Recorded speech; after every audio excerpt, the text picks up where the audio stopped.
Hello, everyone. Welcome. Another live match commentary, of course. We got Newcastle United versus Girona. Is it Girona Club de Football or Football Club? It's the same thing, just translated, but I would assume they would keep it at Club de Football.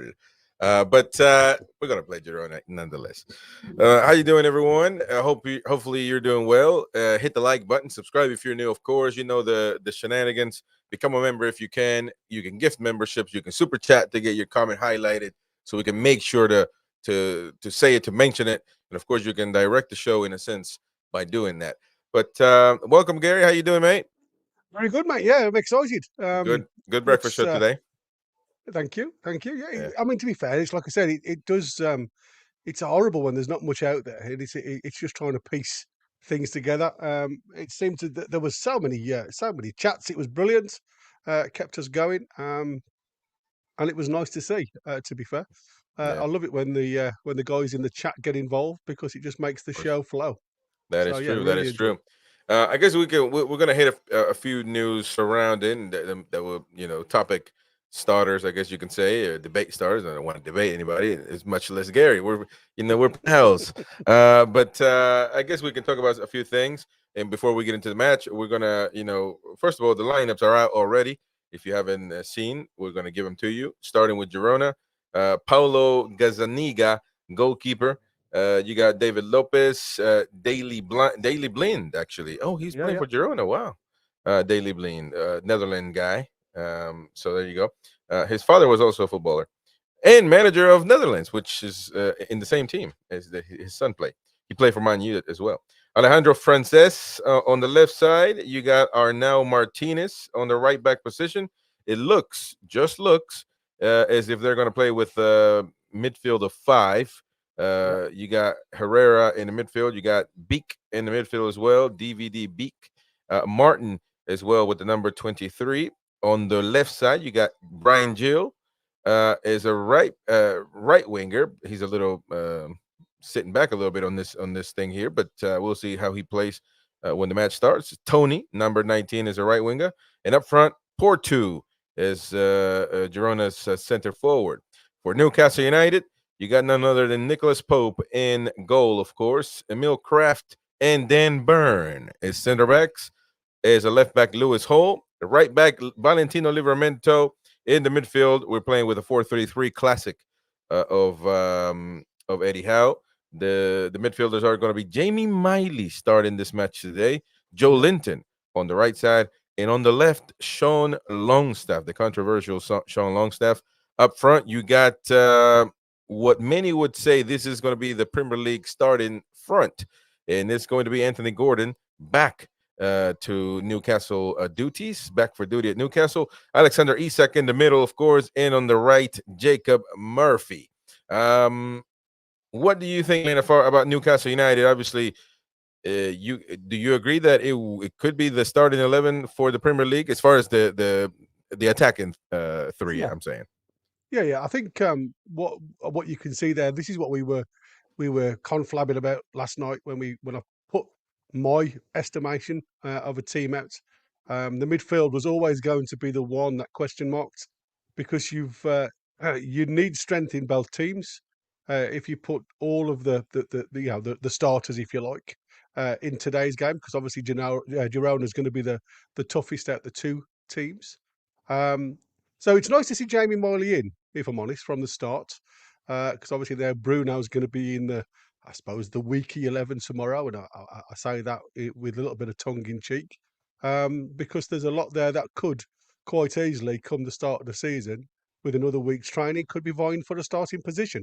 Um, as of yet, I think what he's done is absolutely correct. He's amalgamated both teams to have strengths and weaknesses. We'll see where those are. We can't afford to carry too many players against these guys. And you're quite correct. The way they played Napoli was this 4-5-1 system where you had Danny van der Beek, who's just left Manchester United, to go there. He'll play more of a in the hole, if you like, behind the centre forward, and then drops back into midfield, very much like they did against Napoli, and they won that game 2-0 quite comfortably. So these guys aren't any mugs, but they have lost some of their their punching power, if you like. So it's going to be an interesting game. Yeah. Ronald asking any new signings. No, unfortunately not. I did a bit of a baby rant, not a full rant. It wasn't that big of a deal. I just had a baby because uh and I guess we can touch on a few things. We still got 45 minutes to go before the kickoff. Although I said I'm going to keep my cool until the end of the transfer window, I feel as if the second bid for Mark Ehi, don't you think that's? I mean, I'm thinking what was the first one? 30? 40 apparently. 40. 40? I mean, I Yeah, I feel mean like that's it's taking a the bit of Michael. a Yeah. I mean, even 50, I think, is yeah, taking the Michael, if I'm honest. I think they're trying to hold back. Obviously, what they've obviously got somebody in mind for this right wing position. That's what it looks yeah, like to me. So they're trying to fill both avenues with keeping pennies in the purse, if you like. Seeing if Crystal Palace have got any leeway. Now, like I say, and I said to Win today, Palace have no problems with money. Obviously, with the sale of Elise, they're very strong in the purse, so that they're not going to be pushed. If we probably increase to 58, maybe 60, then potentially you could see some mhm, movement, but that will be inclusive of add-ons. So how yeah. much that leaves in the purse for us to go forward for this right winger, who knows? Right. Jack Wardman saying, where can I watch it? You can watch it. You can purchase it on the NUFC TV website and Newcastle United's official website. Um, as of right now, we don't have a Discord or anything like that that we can provide for members, which we don't only do for members anyway. But we will still have to see. But regardless of that, you can listen the commentary, live commentary here, of course, on NUFC Talk TV, and purchase the game on Newcastle United's official website, and it's I think it's six quid or something like that, six Yeah, five quid something like for that. Yeah, for this for match one game. alone. Yeah, Yeah, so and I think you got one more match tomorrow, but look, I don't think it's that bad, and if you have it, feel free to go to Newcastle United's official website and get it from there. Jack Warman says 2-0 for me, according to his maybe a prediction. Let me know, all of us, please, in the chat. Let us know what your predictions are for this match, goals included, of course, to see where the fans stand on what's happening, or what's going to happen today against Girona. Girona is no walk in the park, man. They were fighting for La Liga. I know some yeah, yeah. folks like to throw the Farmer League nickname to everybody else other than the Premier League, which I think is a bit unfair. I think what Girona's doing, although they've had a takeover by the Abu Dhabi group, they're part of the Man City ownership. Um, I think they've done essentially what Leicester did, Mm, which didn't win it, of course, um, but fighting for the La Liga, that's pretty tough to break that Real Madrid, Atletico Madrid, Barcelona seal. absolutely. It's tough, man. It's tough, and The so goals for was amazing, especially their home record. yeah, Not, I mean, I mean, good away, but like I say, yeah, that firepower, unfortunately, has left the building. So it'll be interesting to see how they get on this year. yeah. Bruno says, Bruno Genius, I wonder if it will actually stream in the new app. I would assume it would if you pay Yeah, I've for it, just had a obviously. look. You've still got to pay for it. It's 4.99 Yeah, for today's game, and yes, yeah. you can stream via their app. Yeah, that'd be lovely. Yeah, Toon Talk corroborating there, 4.99. Yeah. So let's take a listen to what Eddie Howe had to say about the signing of William Osula, who just came back who came from Sheffield United, and it's a signing that we are to a certain extent excited about. Let's share this one right here. Let's take a listen to what Eddie had to say. Player that I've known since Jason's time at Sheffield United, really. So we've been tracking his career the last 3 years. Player that really excites us. I think he's got some really good raw ingredients to become a very, very good centre forward. He's got extreme pace, really good physical profile, 6'3", Virgin on 6'4", and he's got good technical skills as well. Now there's areas of his game to develop, obviously, but I think he's coming to the right place to do that. Propa. the manager right there. Yeah. Kind of excited, but it's surprising. You guys mentioned it on the morning show that everybody thought this was a Paul Mitchell signing, but it turns out it was a Mad Dog signing. Influence, and obviously, and I do agree with you 100%. If it goes awry, if it goes bad, it will fall on Eddie Howe. Obviously, he's the head. He's the head. He's the leadership, and that's where the blame or the praise, because if it goes well, the accolades. Because to be honest, he does have an opportunity to have a key role in Newcastle United, not because of his. I don't want this to sound wrong, but not because of his talent, because he's a talented guy. However, he hasn't proven himself yet to say this is going to be fighting with Isak for the number 1 spot, right? But he could do it on his own, to where you put him on, he scores, he looks sharp, he looks great, and all of a sudden you have a good problem if you're Eddie Howe. It'd be lovely to have a good look at him tomorrow, or even like later on today. He may even come on later, but I don't think so. I think Ben Parkinson will come on. I haven't seen the substitutes, Chris.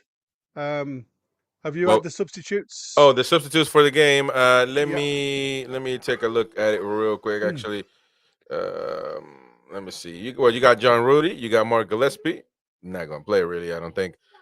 Cathal Heffernan, Ben Parkinson, Leo Shahar, Alfie Harrison, Travis Hearnes, or Hearns, or you want to say, I don't know. Hearns. Anthony Munda, Ellis Stanton, and Trevin Sanusi, who I'm thinking he's going to play this game. But a lot of young guys, I don't actually. Bruno is not here. He's not playing. No, they'll all be tomorrow. They will. Yeah, that's what I said. It could be totally two different teams, and what you'll have is the same kids today on the bench tomorrow. So they'll probably be up to 75 minutes and on, because he'll try and get as much minutes into the legs today as he possibly can from the first teamers, and then obviously make some changes. So obviously, looking at that, Osula will start tomorrow. So it'll be lovely to have a look at this lad from the start in a game. And let's take a listen to quick words of Osula, as he is. Look at that, his locker room, his locker, I guess. Where's he going to be sitting next to Almiron? Well, Almiron better not be giving him any advice. Don't take advice from Almiron. I'm just playing. Let's listen to Osula. Hi, Jodies. Delighted to be at the club. Can't wait to see you all at St. James's Park this weekend. Look at that. Exciting stuff, man. This kid seems excited, and look, it'll be unfair to put pressure on him to perform, but it's going to be. We don't have a second striker. We don't. I say that. I'm saying that we don't have a second striker.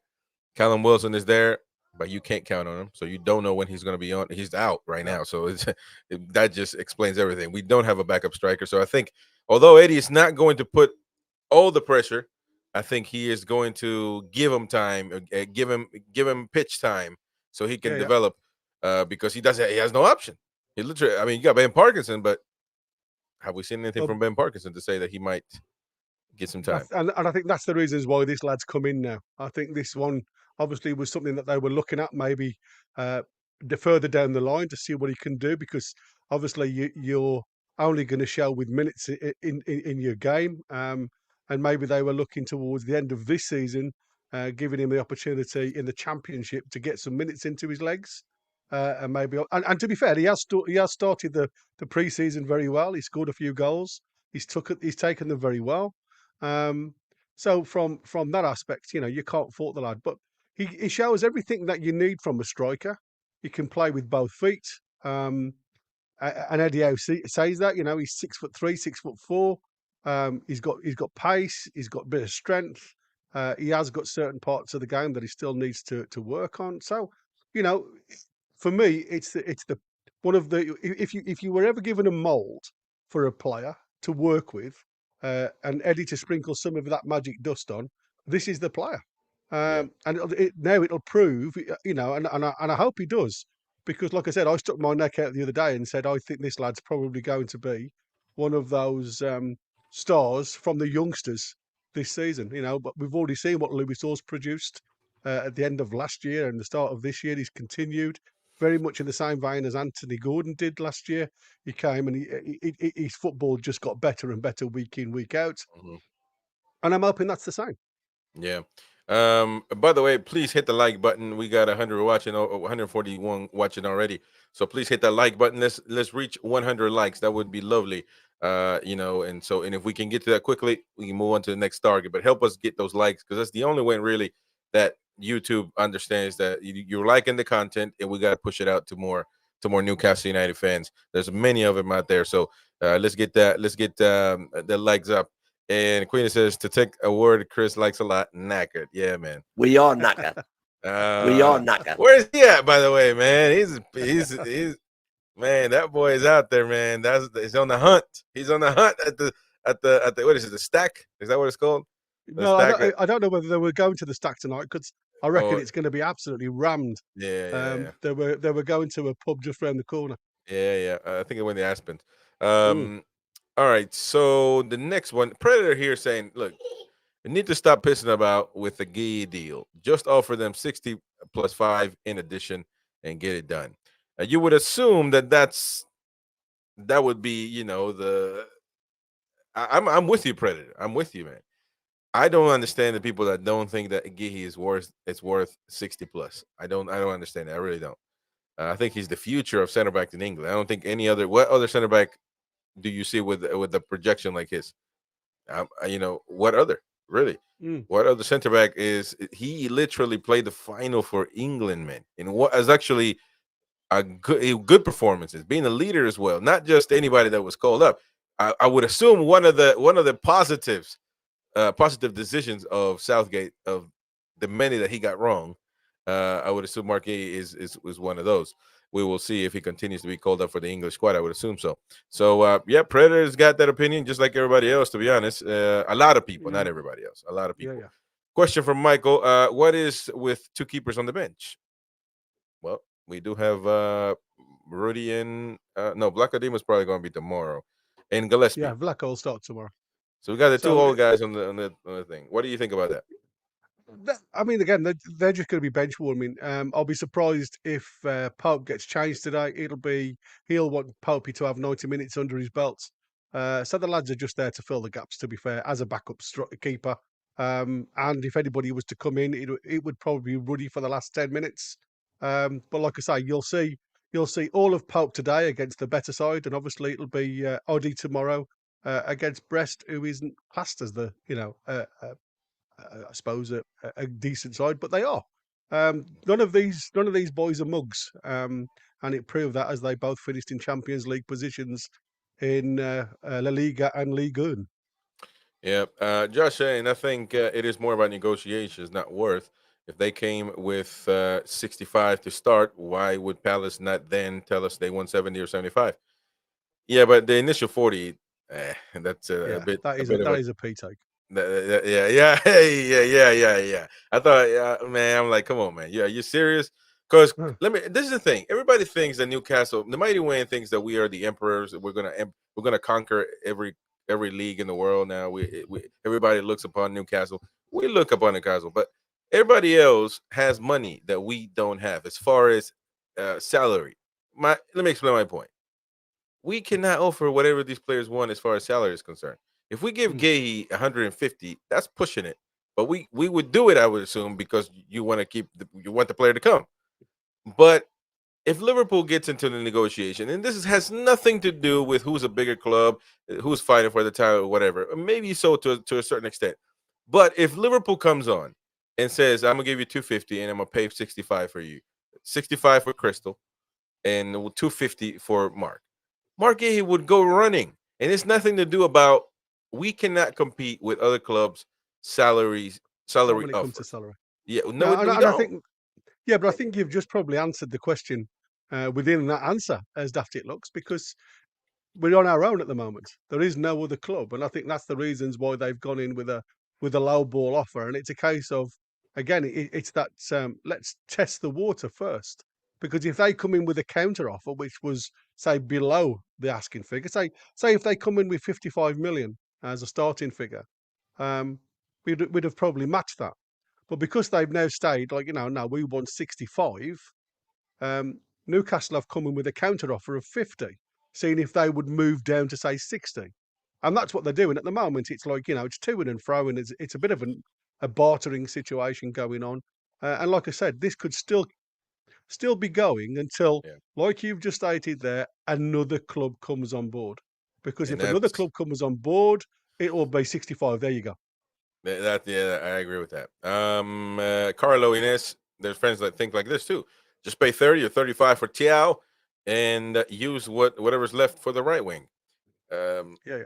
But I have a feeling the right wing is going to be filled by a loan to buy, as we did with Lewis Hall. I okay, think there's going to be something in there with a loan to buy and potentially cover can his you wages. get somebody of caliber like that? I mean, There's it, going to be people out there. There's going to be teams out there that need to offload players because of the wages, especially in Europe. There's a lot of teams out there, and again, I can't give you names because I don't know who they've looked at. But I mean, we had one this morning about not Coleman. What's it's gone out of my head. It'll come to me in a second. yeah. Who's available? Who they're trying to offload? I think if it's going to be a talented player, really talented player, it has to be somebody that wants to leave their club, that's not happy.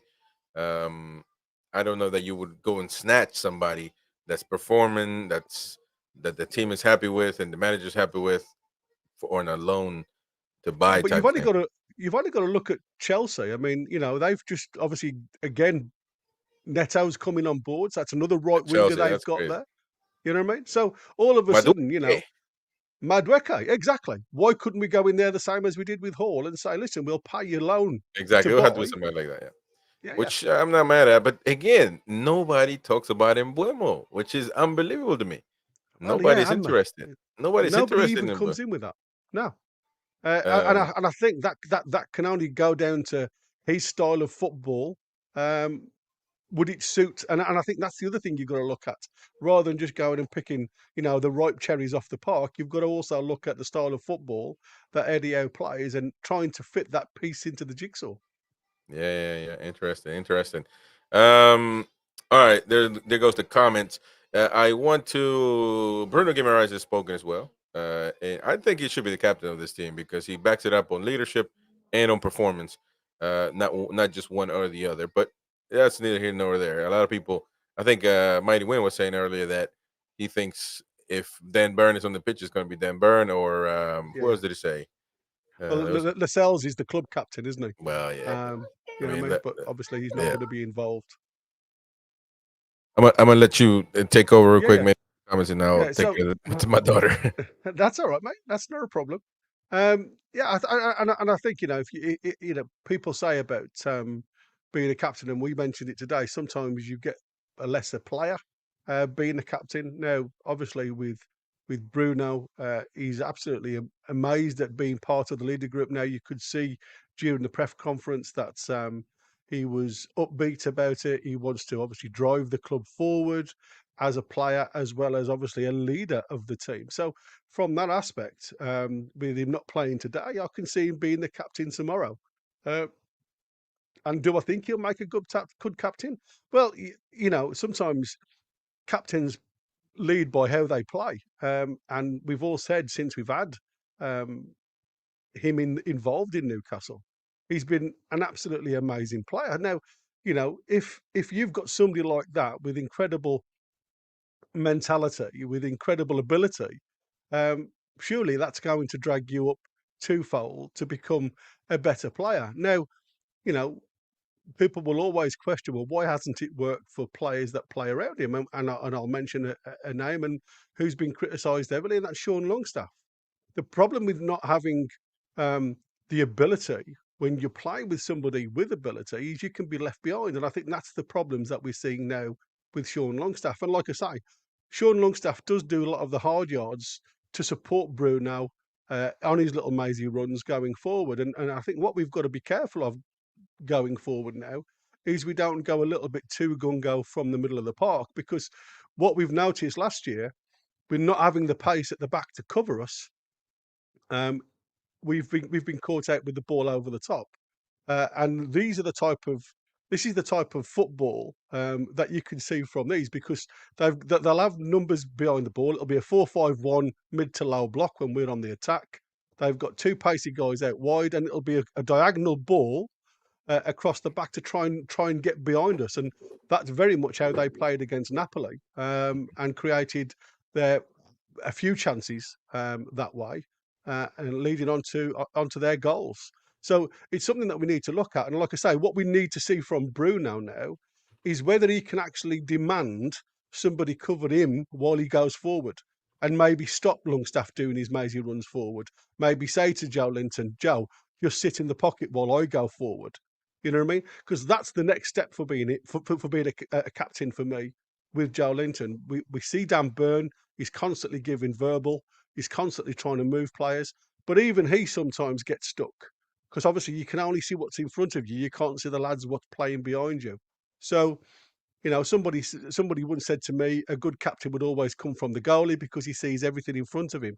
Doesn't stop the goalkeeper from communicating to his defenders anyway, even if he's not club captain. He should be the one who's guarding his penalty area. He should be the one communicating behind Burns to the lads that's in his blind spots. So you should always have that communication. But for me going forward, like I say, tomorrow I think you'll see Bruno as the captain, and I hope from that way forward you'll see an improvement in the lads around him, because while he's got their armband, as we saw in Japan, in the first 20 minutes especially, it was a very, very good tempo. It looked as though we were on our toes, and unfortunately, the water break, the humidity, whatever you want to blame, stopped the momentum. Now, like I say, it was Bruno's first game back. Tomorrow is only his second game back, so he's still got a lot of catching up to do. So I'm not expecting miracles, but I do want to see a performance. Yeah. Shout out to everyone coming in. Of course, if you're new to the chat, make sure you hit that like button. Helps us a lot. Let's get to 100 likes if we can. It'll be lovely to get that for the channel. So please help us reach that milestone tonight on this show. And we obviously we know we got a lot of coverage of tonight's match. But before we continue, we gotta talk about Bruno Guimaraes. He's spoken, and let's listen to what Bruno had to say. My focus always, since I signed for the club, have been Newcastle's, and since I'm here, this gonna be Newcastle. I think I'm very happy. Gaff are giving me a big responsibility to be in the leadership group.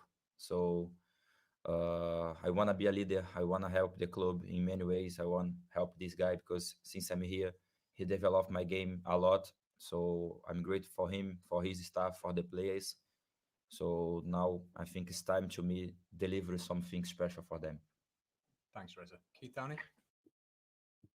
Hey, that's interesting right there what he said. I mean, Yeah. you know, he's do you think like he is kind of saying I'm ready, you know, I'm ready for that next that leadership step. That's big thing, man. That's big because everybody's knowing he's going to be leaving. Hey.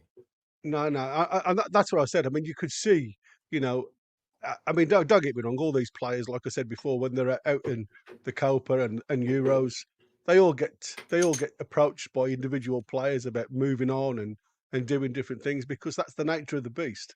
You know, I was aware of a few managers, and it's already come out. You know, a lot of the managers are tapping the players up well before they've even spoken to the club or well before they've spoken to their agents to see if they're interested or not. And I'm sure Bruno's with one of that group. And what I love about Bruno, he's never hinted, he's never looked at going anywhere. He's always said, if the club want me, I'll always play. I love it at Newcastle. These are all the words that you want from a player. Now, Eddie Howe has already stated that there is nobody safe at the club if the right money comes in, because that's the way to operate these at the top now. Sometimes you have to take a step backwards to step forwards, and like you said, you know, sometimes he stated he wants to win silverware, he wants to win something. So I'm hoping he gets the vote of again. You know, nobody knows what happening with Kieran Trippier, who's another captain on the side. So all these little pieces have got to start fitting into the space before we go forward. But I think he could play the role quite comfortably. Yeah, and we're gonna get to Trippier, something that Eddie Howe had to say about Trippier as well. But let's finish this Bruno statements. Bruno, was that the statement you put out on Instagram the other day saying you're prepared for the got new me season dog out? and really looking forward to it? Was that like a message to the fans that you're here this season and here to stay? I'm always here. I never said that I would like to leave. Since I signed for the club, I always said I want to put my name in the club history, and nothing changed. Nothing changed for me. It is keeping going. I still wanna win some trophy for me. When I signed for the club, I said I wanna play Champions League, and everyone said that I was crazy, and we got it. Now I wanna be in Champions League again. I wanna win something for the club. I think the fans deserve. We are worked so hard to get it, so this is still my dream. My Wow. focus. Wow. I mean, that's touching words, man. Leadership words right It there, is. man. Yeah. So I'm very, very excited, and he ain't going nowhere. That's just the bottom line. Um, Good stuff. About Eddie Howe and talking about Trippier, of course, he said this. Eddie Howe, when asked about Kieran Trippier's future, he says, "I don't think Kieran's openly looking to leave. He's been very good in training this week. Has come back with ambition to play and fight for his place, and fight for his place. You see what I'm saying? That is Mhm. to me, I take every word. I don't, I dissect everything, man. Which one would think that Trippier is got his place. He's a starter, but maybe Eddie's looking at the commotion in the background. Nothing confirmed that he might leave. That he's looking. Well, the memento is there. At any moment given time to take over if that's the case. So I would assume we're gonna see a lot of Livermento coming up in this Premier League season coming up, of course. But he says I see a player who is fully committed in Kieran Trippier, and it's he says I won't talk about individual players, but naturally with incomings there will be outgoings as well. I see him as a huge part of the team and the squad going forward. But while we're in this moment with FFP affecting the club, there's still the possibility that anyone could leave. What do you assess of this, man? Um, like I suppose I've been probably the one who's been looking at Kieran Trippier because, like I said, I've always said if I've got Kieran Trippier, for me, he starts because he's a leader, and you want leaders. Now, you would have to be a non-supporter, a non-watcher of football, to not understand that since Christmas this lad's form has dipped somewhat. Would he have got into the England squad if everybody was available? No, he wouldn't. Right. And I think that's also fact. They needed cover for the left back position, and obviously Kieran Trippier, being that adaptable player, fitted there. And to be fair, he didn't let them down. He did a good job. He supported the team going forward to the best of his ability, and obviously covered in defence when he was needed. So I'm not going to give the lad too much of a disservice for his contributions towards England getting to the final. Yeah, yeah. But obviously, he didn't play in the final, and I think that also says a lot for me. You know, That's true. and you've also got to, like I say, from my point of view, it was a case of there's obviously West Ham in the background that could potentially be part of um, the jigsaw, if you like, for him to go somewhere else and play. There's a lot of still interest in other clubs for him, and it's whether he wants to. If at the end of the day, the choice is up to him. He's coming to his last year of his contract. Now we've all heard that Eddie Howe wants him to extend that contract. Um, I wasn't aware. I don't know whether you was, and I'm going to swip to the other side of the field. Anthony Gordon. Apparently, we've got an option for another year if he goes into the Mm, final year of his contract without renewing it. I didn't realise that. I didn't know that. So in actual fact, we've got, instead of 2.5 years left, we've actually got 3.5 years left if he Yeah. reaches that final year without signing. So we can extend it for another year. I think we should nip it in the bud and just literally offer him a new contract and really improve. He understands what his worth is now. We Mhm. understand that he's worthy of an improvement. Just snip it in the butt. 5 more years, and you don't have to think about it really. Um, Absolutely. that's what I think. But the boys are back in tune, ladies and gentlemen. Look at that coming out on the pitch. Of course, we are almost ready. We got 10 minutes to go before kickoff. Dan Byrne, Jacob Murphy, two Geordies right there. Emil Kraft. You got the another. I thought Lewis Hall's family are Geordies, right? Lewis Hall family, if I'm not Yeah, mistaken. his dad, I think, Is is. that is well, I'm he not would be sure a about Geordie as well his by mum. default. Yeah. But yeah, they're coming on to the pitch, of course. A lot of and listen, I give Mighty Wayne a lot of crap about he wants 11 Jordans on the pitch, and he thinks we're going to win the Champions League. But the thing is, without giving them too much grief, there are a lot of Jordans in the team, and they actually perform and play. So that's also a positive thing, of course, to look at. But yes, sir, the boys are back in tune, and they're going to do their thing, of course, tonight. Let me actually try to share the lineups as we see. Hopefully, can you see that? Or is it a little bit? Oh, there we go. Yeah, it's a bit small. Let me go back up. Let me see if we can actually do it this way. Yeah, it's okay. The regular way. I think that's better. That's better. You see the lineups right there. Yeah. Yeah. Let's just refresh. Nick Pope, Livramento, Camille Kraft, Dan Byrne, Lewis Hall, Sean Longstaff, Jamie Miley. Jamie Miley, interesting, man. Look, I know these are preseason games, but I feel like if he's getting time, it's a starter like this. That means that I think it'll be a gamble to put J7 not in the middle. I think both Sean and Jamie Miley prefer right side, so it'll be interesting to see where they start. So I can see Jamie Miley and Longstaff swapping places. Yeah, I think that I wouldn't be surprised if Jamie Miley continues to be part of the squad.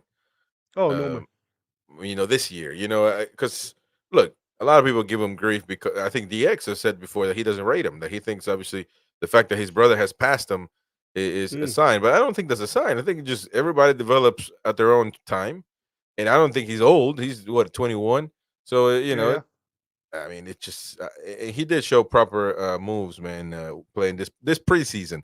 Again, how many times is he going to play in the season? Well, I don't know. Obviously, you got Tonali coming back. Long stuff is going to be an automatic, I would assume, automatic sub or a bench player. And so, but it doesn't hurt to have Joe White is out, so maybe he can take that Joe White role for a while and see, oh, there you go, and see if he can play there. I mean, doesn't hurt anybody or anything. So, but Longstaff, of course, is going to play tonight. Joe Linton, it could be. Somebody could say he could be a captain of this team as well. What do you think? You don't think so? Again, who's Sean Longstaff? No. Joe Linton. I think the problem with, I mean, don't get me wrong, I love Joe. I think he's been reformed. Let's just put it that way, because who else would have actually given this lad a chance in midfield apart from Eddie Howard? Again, this is obviously something that he picks up from training, and he's obviously showed him in there a couple of times. And what you've got now is a lad who's a general. He reminds me of the old centre midfielders that are stoppers. They're not beautiful footballers. They don't do anything spectacular. What they're there for is to disrupt the opposition in playing. So they're what they call stoppers. They get involved. They aggravate you, and they get the opposition wound up a lot of the time. And you actually see that a lot with Joe Linton. So to me, he's what we class as back in my day as the midfield general. Right. He's the guy who'll go in there and hit hard, and he'll play stuff simple. What I love about Joe, because of obviously where he's come from, he's also got the very good ability to actually go with the ball and progress the ball quickly upfield because of his strength, because how tall he is. He's got quite gangly legs, But obviously, with that height, you've also got the athleticism. He's a solid player. So before you know it, he could collect the ball up from, I don't know, just inside our own half, and he could push that ball quite comfortably on his own up until the edge of their penalty area. So for that type of player, he creates so many different parts of the game, but he's not a leader as in voice in generating the team. He, to me, is, like I say, he's one of the one of the lads that you'd want your captain by the side of to upset the play for you then to move it forward. Special shout out to Toon Talks mate, become a mate of mine automatically. It's Stuart Sturge. So shout out to you, Stuart Sturge. Appreciate you, mate. And of course, Toon Talk. Also appreciate my brother Contreras here. Says shout out to everyone in the chat, including NUFC Talk TV. Keep up a good work on the channel. Appreciate it. And shout out from South Bronx, New Wow. York, man. Brother BKL Contreras, aka Sport Entertainment guy. So shout out to you, man. Appreciate that, brother. From the Bronx, Yeah, New York, absolutely. man. New York. That's a long way to go. That's probably one of the first cities that you English twats invaded when you came over here. But Well, that's to be fair, I made a massive mistake. I went to Canada. I did a 3-month sabbatical over in Canada, just literally walking with a backpack for miles and miles and miles. And I hired a car once, and I tried to get across the bridge into New York State. And this and this very kind policeman oh told man, me the New York, the NYPD I probably wouldn't get back. Yeah, oh exactly. man, the NYPD is no good. No good, my brother. By the way, Ginger Hoskins says Jacob Murphy is from London. He's not a Geordie. Well, he is by birth because his mom is from Bertley and dad is from Ashington, with the rest of the family from Gateshead. So his Geordie roots are well established. Yeah, he's just where he's from, isn't it? You know, and listen, his parents are Geordies, and he's a Geordie, man. He definitely on the war flags. He's on the war flags. Do we know where he was conceived? Oh, there you go. We need to figure that out. All right, let's get our setup. Damn it! I closed up my the match thing, so I got to pull it up again. They're still in the tunnel, buddy. Don't worry, they're all having a bit of fun in the tunnel. All right, so we got to. Oh, that's like Dan Burns having a bit of a chat with the referee there, having a bit of fun. Let me see. Michael Oliver, isn't it, today? Who's in charge? Is it? That'll be good to look at. Let me see. Here we go. There we go. The tunnel. Newcastle United. We're almost there, ladies and gentlemen. Hit that like button, of course. You know what it is. You know what it takes to grow the channel. If you're a magpie, from all over the world, all we ask you to do is hit that like button. You can donate to the channel if you want to, but you don't have to, and help us grow. But the players are out right now, ladies and gentlemen. Beautiful uniform by Newcastle United, of course, the black and white traditional magpie uniform. And Joe Linton giving the heart to the stands. Maybe his family members are watching there. And of course, cool uniform by Girona as well. Kind of Croatia vibes. Yeah, it is, isn't it? Yeah. There we go.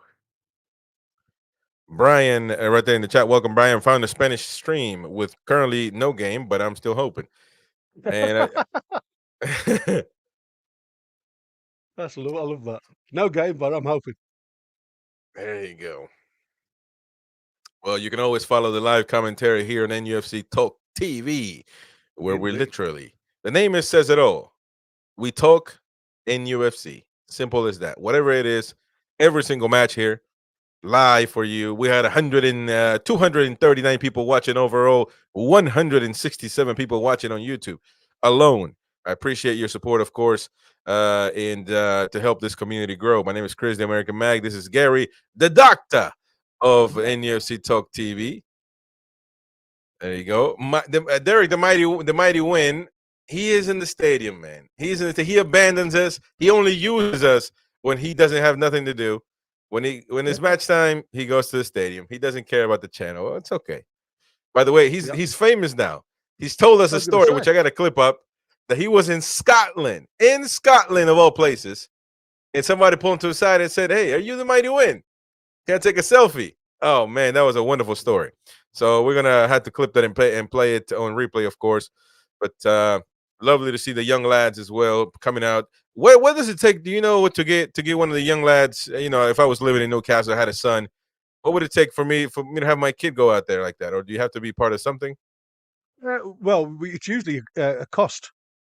So you can pay for it, and a lot of it includes a tour, blah blah blah. I don't know how much it is now, Chris. I mean, back when I was involved in my local club, I used to do a lot behind the scenes with football in the community. So I used to go out there and if you like, you could class it as a little bit of scouting, because the club that I was working at was really small in the third tier of football.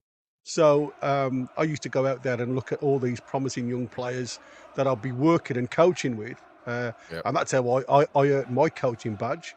And then I would come back and work with the under-18s and so on and so on. But what we used to do was the lads used to come in. There used to be ball boys around the park. So we were never allowed to do anything in there. But it was always the parents that would then pay for their child to be a mascot for the day. And that included other things. So I'm sure that's the same as it is at Newcastle now. Yep. All right, ladies and gentlemen, we are set to kick off as we look at Gordon with the new haircut, looking like a bad boy. Alexander Isak, the Macam Slayer, number 14. He should be wearing number 9, to be honest. But we are set to kick off here. Newcastle versus Girona, the preseason Sela Cup tournament. There we go, ladies and gentlemen. We've kicked off. Newcastle United with the ball. Joe Linton. I'm excited for this one, actually, Gary, man. It's just, oh, man, look at that pitch. The first time we've seen St. James's Park looking green as ever. Man, it looks proper. Proper pitch. Proper. There you go. Jacob Murphy, number 23 for Newcastle United. Hit that like button, folks. Hit that like button. Let's get to 100. Emil Kraft playing now with Frankenstein Denburn.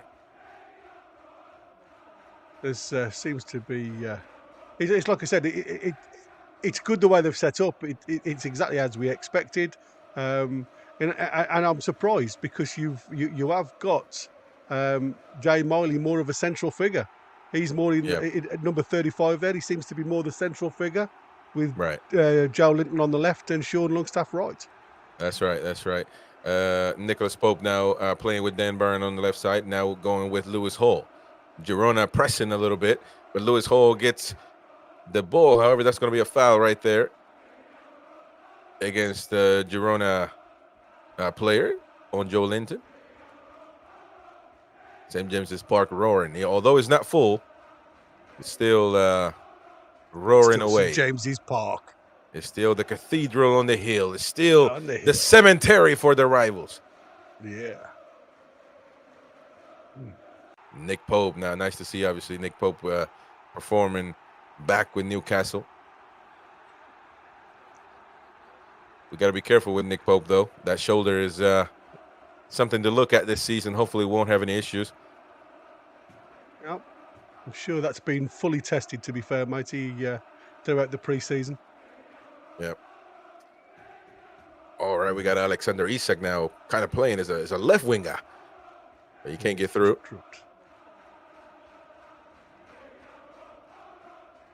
Jacob Murphy there. That's going to be a foul on Newcastle. Yeah, just got his foot trod on by the looks of it. Yep.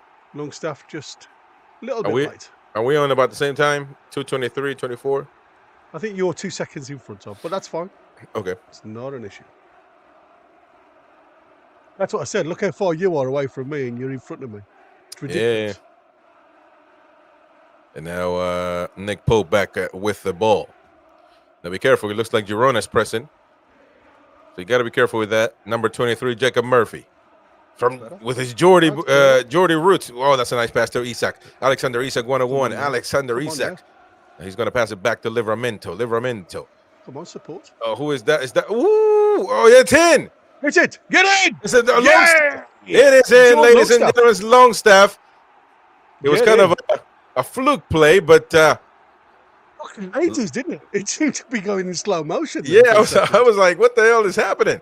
But it is a goal, ladies and gentlemen. Sean Longstaff scoring, the Geordie scoring for the first time in this match, opening the score sheet. Yeah. Great turn by Murphy, to be fair. Yeah, that was a nice turn. Opened up all that space. Interesting to say the least. Longstaff arrival late, and it was a nutmeg, actually. That's why it seems to take a long time. It went through the defender's leg, which blindsided the keeper, down to the keeper's right. Well, I'll tell you what, it was a kind of a pass to the goal, but it's a score nonetheless. Brian Scott saying boom. I don't know if it was a boom, but it was It was a goal. It was a goal, man, and it counts the same. So Newcastle United 1, Girona 0. Unbelievable. It was. I didn't know what was happening, to be honest, there for a second, but well, it's the Magpie way, man. Yeah, yeah. As long Girona as looked we a bit score. shell shocked, to be fair. That It is was. true. I didn't think for 1 minute they expected that to go into the net. Yeah, John D, welcome. It says Longy doing Longy things. Yeah, What Longy does, yeah. Which absolutely. he scores, man. It's unbelievable. But he ends up finding the back of the net.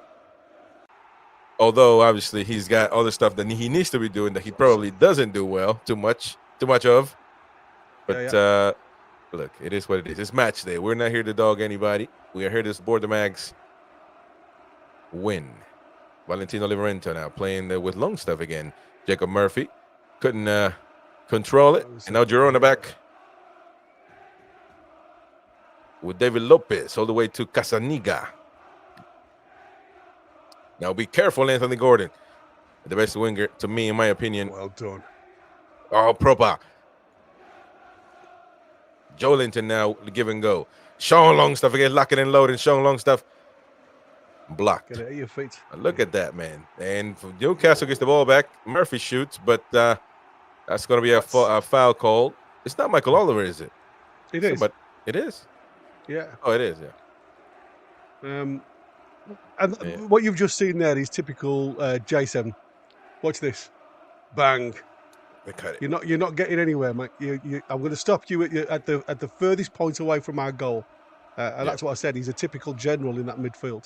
Lovely, man. So badly missed last year when he was out. Oh, yeah. You telling me. Yeah, Joe Linton is just the enforcer in the midfield. Yeah. And that's what people think. I'm crazy when I say he should be a DM, but that's what DMs do, man. They just keep the midfield clean. Yeah, it was interesting to see, Chris, when we were in Japan for him to play it centre off. Yeah. So maybe that is where Eddie Howe's obviously expecting him to be more of that deep lying midfielder to release the likes of Bruno in the up and coming season. So it's going to be interesting to see. Yep.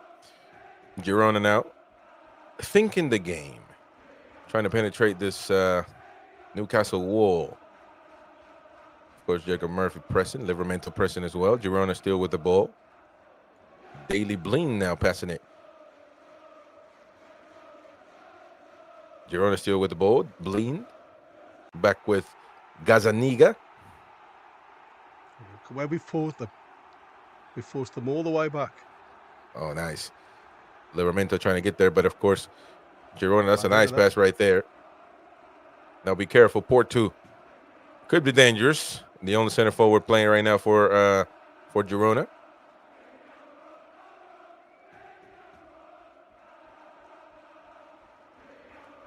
Just moving the ball around square across the 20-yard box, which is, like I say, typical Girona. Slow build-up. Trying to force the opening. And again, this is what we need now. We need that discipline on the mid to low block to keep the shape. 4-5-1, which was obviously instrumental for some of our wins last year. That's right. Be careful with that pass right there. Nicely done. Nicely protected by Emil Kraft. Now Tino Livermento playing all the way back with Nick Pope.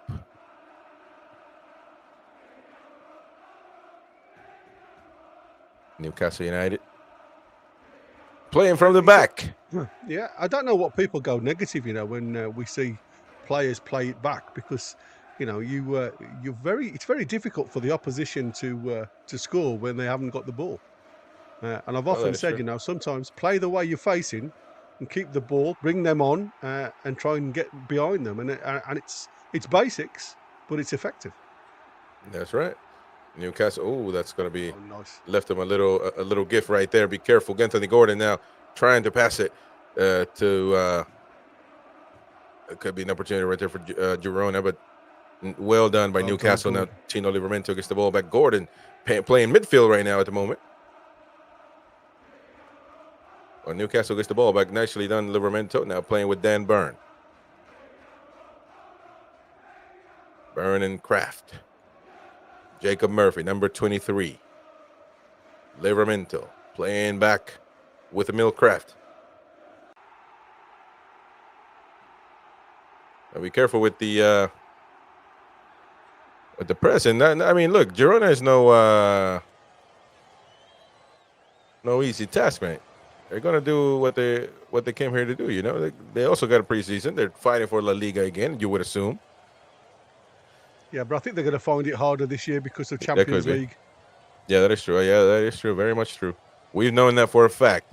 We'll have to see also how Aston Villa performs, a team that we're going to be battling for European football once again, as well as Spurs, I would assume, and Manchester United are going to be there, of course. Joe Linton now, that's a nice pass to Gordon. Gordon doesn't control it well, and that's going to be a goal kick for Girona. To be fair, the pass from Joe Linton didn't really do him any favours there because he was running away from goal and he tried to control it and he pushed it further forward rather than giving him the space on the angle for him to run away from goal and then bring the ball back into play. Yep. As we look at the Girona manager. Right there. He's done a well done job, by the way. Obviously. He has. Longstaff, Murphy. For some reason, it feels like Newcastle, when they try to play in that midfield, Girona is always there to impede any progress. Remember the little issues that I often find that they try and take too many gambles. You just saw Jacob Murphy there with a little triangle, give and go, and he's played it directly into Girona players, where he had nobody around him within 5 yards, where he could have literally just took a touch and even gone backwards just to keep the ball. But with that mentality of keep going forward, we've now given the ball back to Girona. Blind. Newcastle pressing on Girona. That's going to be a throw-in for Newcastle United, I think. Yeah. Sean Longstaff did well there, to be fair. Yeah, new haircut too for Longstaff. Everybody's got a new haircut. Yeah, it's the new season. New season, man. Got to get all trimmed up. It'll be interesting to see what colour Bruno starts tomorrow, because obviously he loves the colours. Oh, yeah. Ben Byrne playing with Pope. Got to be careful in that area. Milcraft now on the right side with Livramento. Play it inside. Again, Livramento gets the ball back. Nicely done. Be careful. That could be a foul. No, Livramento pushed it to Joe Linton. And now Joe Linton with Alexander Isak. But man, oh man, my oh my. He gets the ball poached out of his feet. Oh, that's a nice play right there by Murphy. Getting the ball back for Newcastle United. Livramento now. Playing with Sean Longstaff. Byrne. Lewis Hall. Oh, Gordon. Had evil intentions, but J7 was coming short. J7 couldn't read his mind. Yeah. Lewis Hall was going to just make that overlap there if J7 had just gone towards the touchline. Yeah, that's right. It would have been a nice little inside right, inside left. That was David Lopez trying to push the ball out. Be careful, Joe Linton. Joe Linton, the beast. Joe Linton, the tank. Isak now with the ball again. Pressing. Anthony Gordon. Joe Linton. Gordon thinking. Isak. What is Isak going to do? Isak now with a nice cross. Be careful, Lewis Hall. And that's going to be Jacob Murphy in his hand. Woo! Locking and loading. The Geordie. Jacob Murphy. My, oh my, what a strike right there. Now that is a bang. That is a boom. Yeah, that has hit the back of the net. That's hard to control, you know. Really good technique that because it was really difficult to control. That was really intricate between these three. J7, AJ, and yeah, it was served in the goal platter. Yeah. For Murphy, they drew everybody towards them with that ball, and Isak just delicately chipped it back towards the penalty spot. Hall then headed it down towards Murphy. Murphy with a sideward volley, if you like. Very easy to put that over the bar, but he controlled it beautifully to get it into the roof of the net. 2-0 to Newcastle, 13 minutes gone. Come on, lads. But I attribute that to the dog. The American dog is doing his job, ladies and gentlemen. The American dog. Hell yeah. Oh, yeah. Proper stuff, man. But, you know, I will say also that it's Girona gave him a lot of time with the ball. I mean, I was like, but look, Newcastle were there to get the job done. It's not their problem. But be careful with Girona, number 6 now. Be careful. Oh, that's a nice stop right there by Pope. Well done, man, sir. oh man, what a block right there. That's proper stuff from Nick Pope. Falling on that shoulder. Man. Look at it. That's to his right. It's his left shoulder we need to look at. Yep. That was a good strike by Herrera, by the way. It was, yeah. Hard and low into the corner. Yeah, and Nicholas Pope down and up. Wasting no time. The man with the beautiful teeth. And what you saw there on that literal attack by Girona, the ball come through the middle, and you had. Be careful now. Be careful. Jamie Miley. Well, go on, Gordon 101 and Gordon bang. Gordon. That's a naughty boy. Looking at the crowd and telling them who is going to leave. Anybody's coming for me? I'm staying here in Newcastle. This is unreal. Man. 15 minutes in, 3-0 up. And this game is turned into a walk in the park. Right pressure from Isaac. Again, look at J7. Just never gives you 5 minutes. And that's that general. Just taking the ball. Simple ball then to Isaac, who lays it into on a plate for Anthony Gordon. Gordon's pace gets him into the box.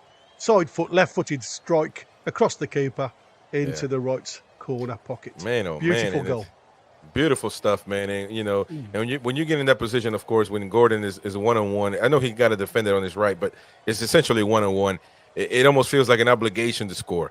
And if he doesn't, people are going to look at him different. Well, obviously not from this game. It's a preseason game, but any other game, you know, he's got to get it done. And of course, Gordon doing what he's supposed to do, calm and cool as the other side of the pillow.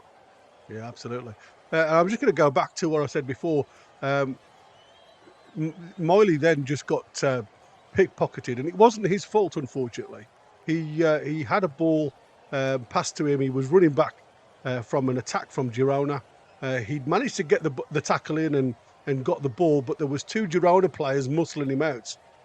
Now, he went to ground, whether he was looking for the free kick or not, but I think these are the types of things that he has to be aware of, that you're not going to get everything. Now, I didn't see much wrong with the challenge, apart from him being muscled out by 2 Girona players. And I think, like I say, with him being in this side, what that's going to do for him, confidence-wise as well, is it's going to allow him to make these mistakes. And he's going to get away with some. He's not going to get away with all. But he'll be told, obviously, where that's come from and what he's got to do to correct it. And this is what I said. You cannot beat. You can't. You know, everybody needs to train. But you can't beat a real match to find out the weaknesses in players. Great stuff, of course, from Gary the Doctor, analyzing, dissecting the game right now, going on at St. James's Park. Newcastle United 3, Girona 0. Not a lot of people would have guessed on this one, but he's got a foul there. The Magpies are serious about their business, it seems like. Jacob Murphy looks on his toes today, which is a lovely sign. He's That's obviously right. now pushing himself for that starting 11. That's right. And let me echo antagonizing Jordy, since 62 likes, 170 watching on YouTube. Highway, smash the like button. Let's get to 100. Come on, folks. Hit that like button. Hit the likes. Help us grow. Do us a favor. Yeah, man. Nick Pope. Girona now pressing in. And now, and this is a preseason match, so of course, the Girona manager, I'm sure, is going to look at this like, we got this can't be an embarrassment, even though it's a preseason. So you got to do something. Somebody's got to put a strong leg somewhere. But of course, if you're Newcastle, keep doing your thing. Absolutely. From what I can see at the minute, every single player that's on this park is playing for their spot. Yeah, that is right. Look at that, Alexander Isak on the proper stuff. Alexander Isak. Isak against 2. Isak. Oh, look at that. Styling and profiling, nutmegging Isak, and that's going to be a penalty. That has to be a penalty for Newcastle United. Referee. Woo! Referee, come on. Alexander Isak. Styling and profiling. Man. It was like, that was incredible. His legs. It was unbelievable. I mean, the amount of times that lad should have lost the ball there is unreal. Yeah. First of all, by the tackle by number 16 for Girona. He took him out wide, and it reminded me very much of the Everton game where he danced a little bit with the ball, got close to the byline. Then he kept the ball really close. Just one touch put it into the box, and it was a scissor challenge by, again, number 16, who had been tugging on his shirt, doing everything to him, brings him down. Penalty to Newcastle. Ooh, yes, sir. Alexander Isak is going to be the executor of this executionist of this penalty. Of course, he acts hurt, but I don't think he is. But man, he was just going from side to side. He was dancing. He came here to do a little salsa dancing side to side. And he is 6'3", by the way. 6'3", big man doing these type of moves. Nutmegging, styling and profiling. And now Alexander Isak. Come on, Isak. Here for a duel. Oh, and it is saved. He missed. Well, he gave, the goalkeeper saved it. Gazzaniga. Did well there, Gazzaniga. But the score is going to be 3-0, of course, still maintains. Alexander is going to be a bit upset about that one, but it is what it is, man. Yeah. I'd rather them do it in pre-season than in the actual league. Yeah, and to be honest, it looked a bit of a crap penalty, to be fair. Yeah, it wasn't a good execution, to say the least. Good height for the keeper as well, so got tucked into the corner, no real pace on the ball. Very, very sloppy. Yeah. Mac debate is, why gonna win the league? That is and let me tell you something. Last year against Aston Villa, I told everybody we're gonna win everything there is to win against the Aston Villa performance in the debut of the Premier League. Man, that was even Tonali, the first signing, everything was heading that direction, but of course it didn't. But no. It'll be Arit. We're gonna be Arit, I think, with this team, Anthony Gordon, especially if this guy stays. Man, he is a proper left wing. Oh, that's going to be a foul right there, isn't it? A little bit of a push. Oliver doesn't call it. Left a little bit on him. Right. Now be careful, Dave. Daily Blind. Passing it with Lopez, and Lopez back to Gazzaniga, who gives it away, but a little too strong. Gordon couldn't control it. Now Gordon gets the ball back, number 10 for Newcastle United. So Gordon tries to get past him, but that's a good challenge. Good challenge. He gets to it. But Newcastle very much in control of this football match. With the ball again. Well done. Lewis Hall. Referee, get the card out. He's kicked the ball away. As we look at Eddie Howe sitting down, tranquil, drinking his water.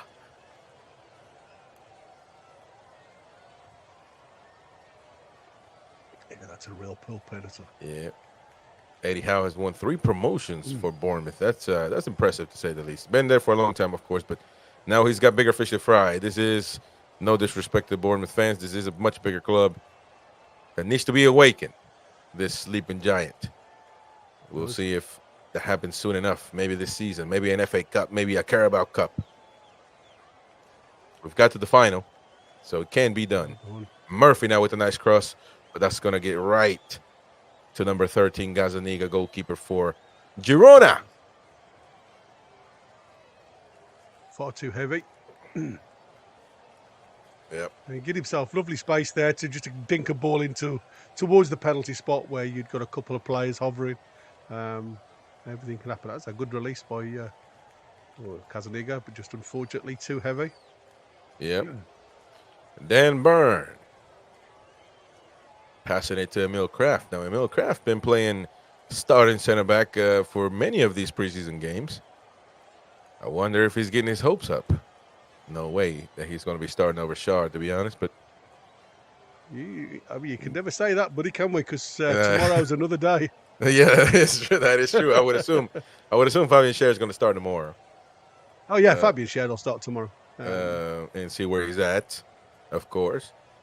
But like you say never. Eddie's got his things about him. And to be fair, you know what I've seen of Kraft in this one, he hasn't really been tested. Fair enough, but he's done what he's had to do, and he's done it well. He's played simple, played what's in front of him, and that's all you can ask them to do. That's right. Nick Pope. Newcastle selling the pink goalkeeping strip. I wonder if that's actually going to be official. Maybe because I know goalkeepers switch all the time. So because Betsy wants a strip. Look at Anthony Gordon, the quick man crossing it. Wow. Man, oh man, when Gordon seconds. Come on, seconds. Yeah, when Gordon turns on the gears, man, it's unbelievable. Joe Linton now J7, right to Gordon, number 10, passing it right there to now the ball is to Jacob Murphy. Jacob Murphy's going to pass it to Livramento. Livramento crossing it to the middle. Oh, Joe Linton had it. Now be careful. Longstaff. Oh man, what a shot right there. Woo, Dan Burn. Big Dan Burn. My. Boy, my. Dan Burn had it. Frankenstein, ladies and gentlemen. What a Mighty Win would have been off the chair there, wouldn't he? Oh man, you know he would have had a stroke right there on his seat if Dan Burn would have scored. Unbelievable stuff. That's a proper strike too, man. I won't lie. Solid, but that was a good block right there by Gazzaniga, of course. Shout out to him. And now Gordon to Jamie Miley. Jim might have been quiet this game. Good lad. No, like I said, he's done what he needed to do. He's played some nice, simple passes. But this is what I said. A lot of play goes unnoticed when you're not doing anything eccentric. And what he's done, he's played to his strengths, and there you go again. Lovely ball inside. Just unfortunately, it was just a bit on the narrow side. But he's trying. And as I said, you know, you've got to think, for this lad coming into the side, it's the first time he's played SJP with probably a big crowd. I'm not saying it's the first time he's played SJP, but he's obviously in the first team at SJP. And it doesn't look out of place whatsoever. He's trying different things. He's trying some nice link-up play. He's certainly trying to progress the ball nicely. And he's trying to the channel balls. And that's what I said. That's all you can ask.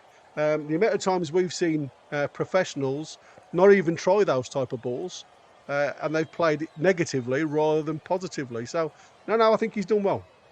One player that's been performing outstanding today is, of course, Anthony Gordon. But I will say this.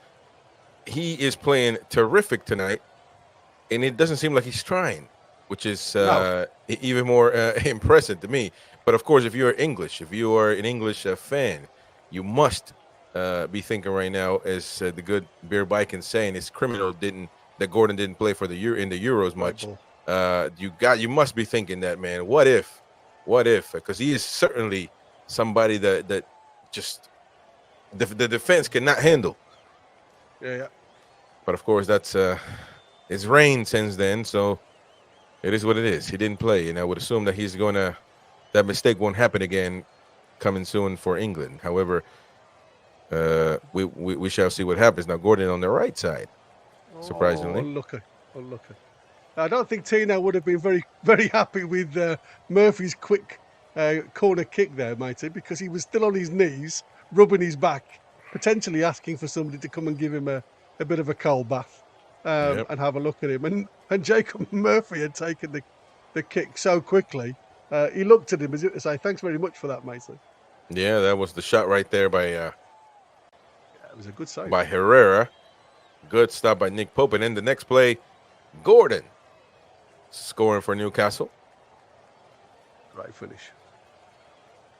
And that's Anthony what we like Gordon. to see, though. You know, if you think about it, you know, you take your front three scoring goals. Obviously, we should have had a penalty, so all three of them have contributed to the match. Are we having a water break? Oh no, it's a. I was about to say, there's no way in Newcastle we're having a water break. That means in the world, humidity is not quite 36 there. Well, man, I was about to say, what's left for people playing in Saudi Arabia, in South America, in the U.S. But no, everybody's taking advantage of drinking some water, of course, because there's a man down. There's a sniper in the building, and a There man is down. indeed. But It's not looking good for him, to be fair. do you make changes at halftime, knowing that this game is pretty much? Well, I mean, you never know, because if you bring the young guys, that might not be good for the scoreline. Right, it's not even that, mate. It's like I say, these guys are only going to get one game this weekend. So, like this game, the team that's out there has to put the hard yards in. Now, there's obviously a fine balance from overdoing it, and the lads that have just come back, you'll probably find that like Sanusi will come on for Anthony Gordon a little bit sooner rather than later because it's his first game back after coming back from the Euros. So he'll probably be looking at 65, 70 minutes, I would have thought. But for the rest of them, it'll be going on to 80 minutes before they'll be, well, at least 75 minutes, I would have thought, because it's about literally having minutes in the legs now. Because there isn't another game for them. After this game for this 11, that is it. Until the start of the season. Well, it looks like there will be maybe a substitution. We'll see. The player is out, though. Girona's going to kick off. Or a goal kick, to say the least.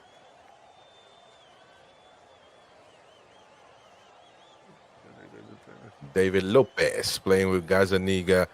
And, of course, the ball gets back to Newcastle. No, Herrera with the ball. But, of course, Sean Longstaff right there to receive it, to steal it.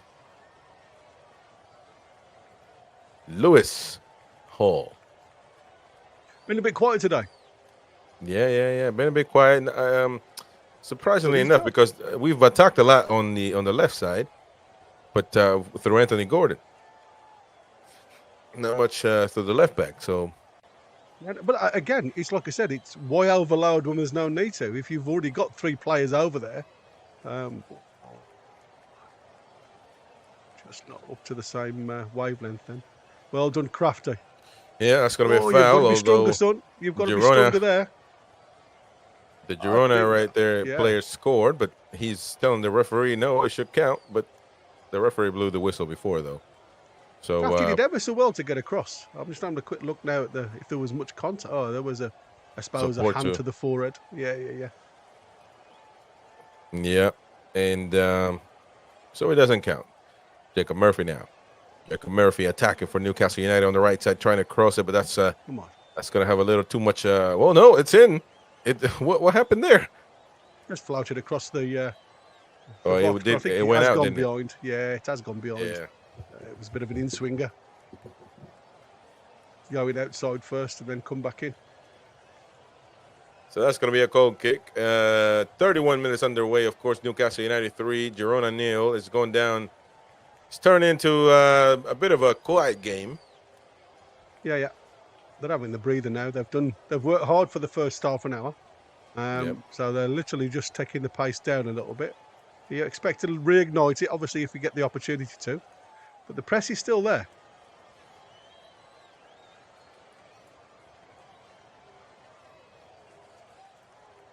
It's interesting to see that Sean Longstaff was the deepest centre midfielder back. They'd allowed Jamie Miley and J7 to go and press that ball.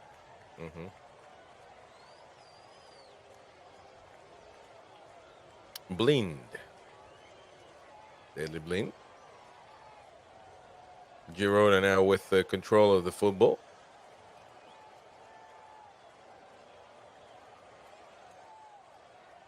Martinez there. Oh, that's that ball I was... That's what I'm saying.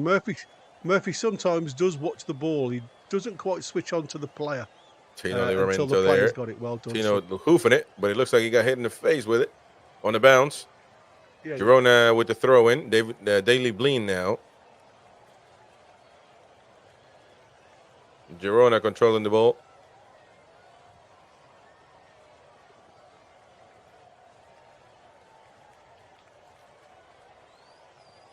Girona just keeping the ball. It's nice to see us go into our mid to low block shape to see how it works and everybody having an understanding when they've got the ball, not to try and make anything. But again, this is sometimes.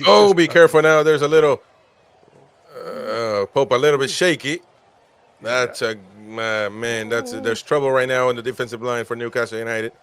Pope a little bit shaky, controlling the ball with his feet, giving it away. Then Burn trying to hoof it, but couldn't. And now then Livramento trying the same, but the ball goes back to Girona. And that didn't look good for Nick Pope. He looked a bit shaky there. I'll tell you something now. It was a good dummy from Nick Pope to start that off, because if he had controlled it then, I think he was going to pass that directly back to Girona. But with it going through his legs, in actual fact, it wrong-footed the Girona player, and the ball went into space, which was crazy. That was a nice little knockdown there. Girona are trying to press a little bit now. Yeah, Girona trying to do something. I mean, they must. They are losing 3-0. So, but regardless, Newcastle has to be concentrated in that defensive defensive line. Again, it's come from this right-hand side, and like I say, I do highlight it quite a lot, because to me, it's still the weak point of the team. Yeah. And as much as I do love Tino, he's still quite raw. He's still got to learn a job. Don't forget, he was out for over a year because of his ACL. And like I say, there's certain parts of his game that he needs to work on. First touch isn't always there. And like I said, you saw the pass back there that he got to Pope. You know, when he's being pressed by attackers, you certainly don't give a ball like that back to your goalkeeper. Just clear it. You know, he's got to start learning the basics of the game. They can't score from row Z is the adage. But like I say, trying to keep possession of the ball. Again, it's knowing when to and when not to. But like I say, I think they did well in the end. You know, nothing come of the pressing from Girona. But that pressure just come from our own mistake. Yeah, Girona now trying to play from the back. Of course, Newcastle trying to high press again. High press. There you go. Isak on the left side now. Of course, switching places with Gordon for the moment. And yeah, I mean, we're probably going to see some changes at halftime, but be careful right there. That's a good play. That's a goal ball. And Nick Pope is going to hoof it. That looked like a dangerous play right there. It looked, just looked. Well done, Lewis Hall. As Martin was going to outrun Lewis Hall, though. It looked a bit... He was on the wrong side of him, wasn't he, from the start? But Lewis Hall actually got back to him and actually got in front of him. So he did really well there. Shout out to Vendetta, man. One of the first watches. When we had 5 people watching, back when it was the American Mag, that was Vendetta, man. He's always critical of the team, though, but Newcastle fan nonetheless. Shout out to Vendetta. It's okay to be critical, my friend. You know what I mean? At the end of the day, we can't all see what's good about the team. Sometimes we have to highlight what's bad as well. Yeah.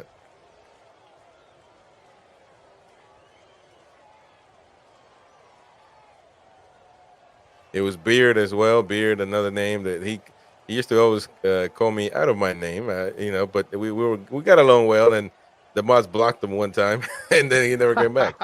But it's okay. Beard is different. Joe Linton now, the tank, the enforcer, pushing the ball, passing it back to Isak. Isak locking and loading. Woo, that's a nice block right there. And now Jacob Murphy. Jacob Murphy cutting inside. The cross, the lob, Joe Linton. Whoa, man, he missed it. And now, that's going to be another Sean Longstaff goal. Woo! Bang, bang, bang, bang, bang, ladies and gentlemen. That's going to be 4-0 for Newcastle United. Whoa, what a play. Jake Seven had it.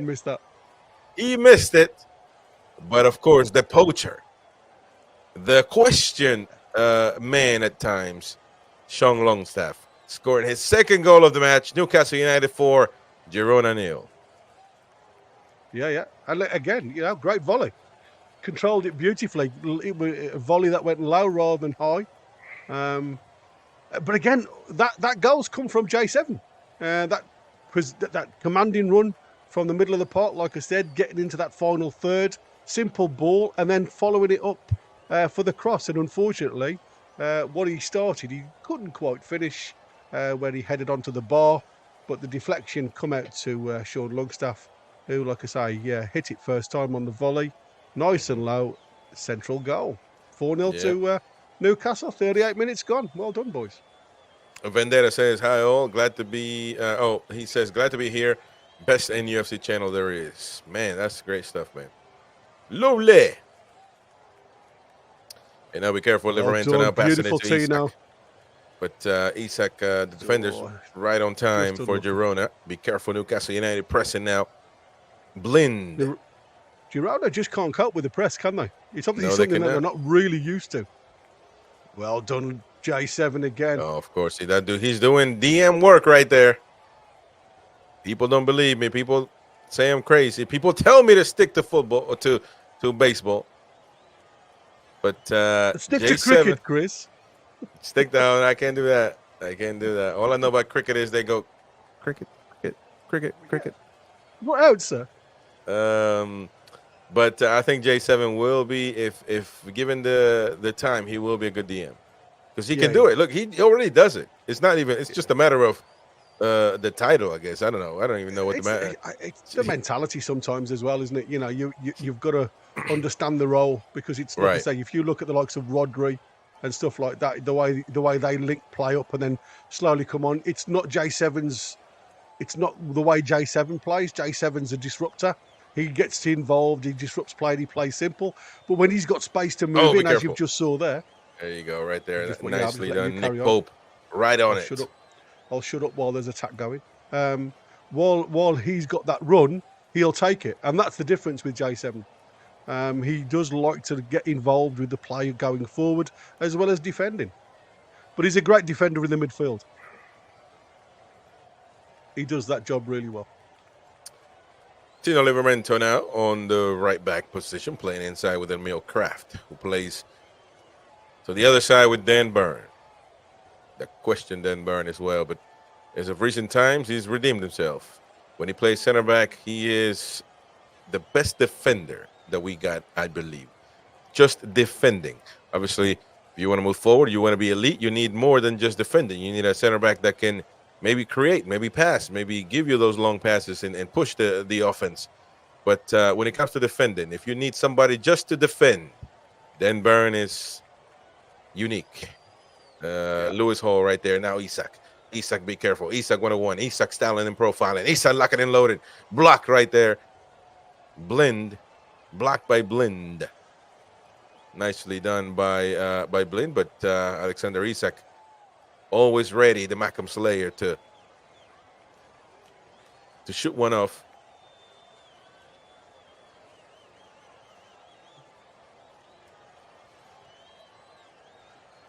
But I mean, this is a clear cut. Kraft is at left back there. Yeah. 4-0 is going to be pretty much very tough for Girona to overcome. I would expect some changes at halftime.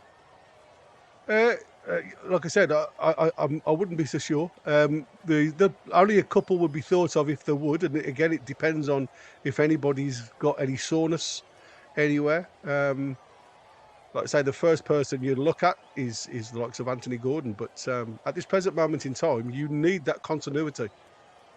Yep. There we go. Be careful. Isak the Macam Slayer, passing it to Jacob Murphy. And Jacob Murphy has got a whole pitch to run to, but he decides to hold back, gives it back to Isak. In the midfield now, Jamie Miley. Passing it to Lewis Hall, who's been a quiet lad in today's match. Of course, to the other Blondie Gordon, who plays inside with Dan Burn. I can actually see, obviously, Gordon's blowing a little bit by the looks of it. He's now playing in left back. So, like I said, again, this is what happens. Even though Gordon's a very fit lad, it's totally different when you're playing a match to training. It's his first week back. So he could be, like I say, just feeling it a little bit as we speak.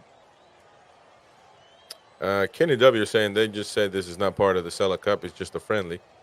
Well, I mean. Well, it is. It's part of the Sela Cup. I mean, it's a friendly, but the whole weekend's part of the Sela Cup. Nobody's going to take the trophy away from us. Let me tell you. If they do, it's corruption. We need the Sela trophy in the cabinet. Ready belongs. Dan Burn now. Hey, you never know, man. I'm telling you. Sela might get some money and sponsor, I don't know, the Champions League next time. And we'll see. I don't know. I'm just saying, man. Every cup started at nothing. The Yeah, Champions League was irrelevant once.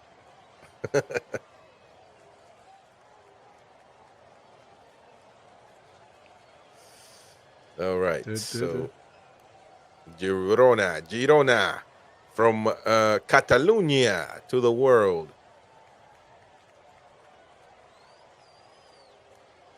Trying to do something. Jamie, I think Jamie's done all right, but I think he's been a bit quiet. Of course, Lewis Hall. If you got a nitpick, of course.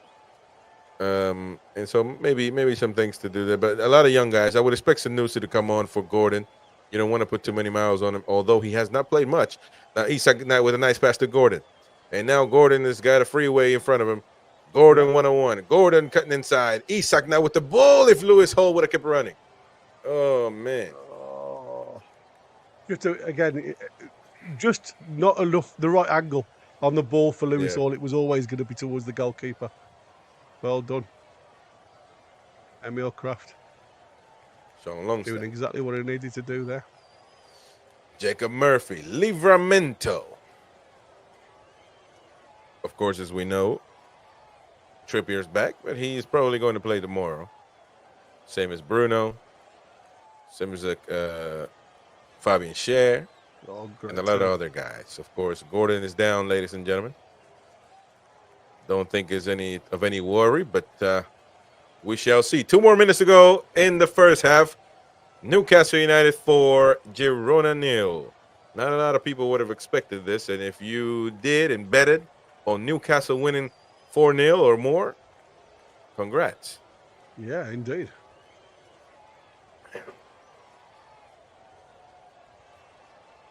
Somebody said in the chat, Anthony Gordon playing like he is. Oh, I think it was Vendetta playing like he's got a chip on his shoulder after the England international caps that he had to go to and not played much. I think it's like everything else. I mean, he's done a job. He's contributed to the team. He's pressed when he needed to press. They all look. I mean, look at that. You know, Lewis Hall just got the ball. He's been shoulder barged there. Alexander Isak now, but Girona gets the ball. Sometimes he can be a little bit complacent when in them positions when he's central. Again, that's a poor ball by Girona. The one person you haven't seen much of is Danny van der Beek, if I'm honest, for Girona. No, I haven't seen much. You would expect him to be. The ball. You would expect him to be a little bit more relevant. But not much from him. Not sure. I mean, haven't been watching Girona to be honest, so I don't know who is the starter, who isn't a usual starter or not. But I would assume Van de Beek would be one of them. Yeah, well, he's just got moved from Man United. Yeah. I mean, you know, he's like I said, he's never going to get a game for Man U. We made that pretty obvious with some of his substitute appearances. Didn't do a lot. But I'm looking at him on the park here, and I'm thinking, you know, you certainly wouldn't spend millions on this lad. I mean, obviously they only paid 512 with, I think they've got certain add-ons to go on top of that. So you hear, and that's it. First off. Well, first half is done and dusted. As we look at Jacob Murphy, Anthony Gordon walking off the pitch. Newcastle United 4, Girona 0, ladies and gentlemen. And just to recap, Longstaff, of course, scoring the first one. Jacob Murphy with an assist from Isak. Anthony Gordon on a run, 101, scoring there. Isak missed a penalty, of course, we got to mention. And, of course, Longstaff at the end as well, scoring his second goal. What can we make of this first half, mate? Unexpected, if I'm honest. I think, you know, lads have said in the chat that it's a friendly, and Girona have played like it's a friendly. And to be fair, we have done exactly what we needed to do, and that's high press when we need to. They don't like the press. They've lost the ball nearly every time they've gone, or we've made them kick it long. They found it very difficult to play around us. We have been caught out with a couple of balls into channels, but nothing like we did like it was in Japan. They seem to have worked on that. Again, I keep saying it about marking space. about closing the channel ball down. Nobody's really excelled, but nobody's had a bad game. It's been one of them games where everybody's done their bit for the results so far. So yeah, I've been impressed. Benjamin Maven, part of our NUFC Extra Time show on Monday, Wednesday, Friday, which, by the way, tonight at 2 a.m. in the UK. So if you are up and about, if you can't sleep, join us at 2 a.m. UK, 9 p.m. Eastern Time of the United States of America. The guys are going to be live, of course, I'm sure, talking about the game. Is going to be, I mean, look at this game. And, of course, Josh Toonarmy from Toonarmy Philly, who is the host of that show tonight on this channel, is talking about Longstaff. Hey, to be honest, Josh is a bit of a happy clapper. So, you know, listen, we have banter in this. This is a channel. This is the one thing about NUFC Talk TV that you will not see anywhere in other channels. That we have different opinions, and many other fans from all over the world giving different opinions. That's one thing that's great about it. You know, that we sit here and have healthy debates and opinions. And at the end of the day, we move on. We go and eat and drink our pints and no, nothing personal. And yeah, Josh is a bit of a happy clapper. He's a Longstaff fan. He got a couple tattoos. He loves Dan Burn on the left back. Got a couple tattoos of him playing on the left back position. So you know he's kind of that, but it's fine. It's fine. He's done well, Longstaff. Of course, we can't say anything negative. Listen, I will also say my objective side of things. I don't think he's created as a midfielder.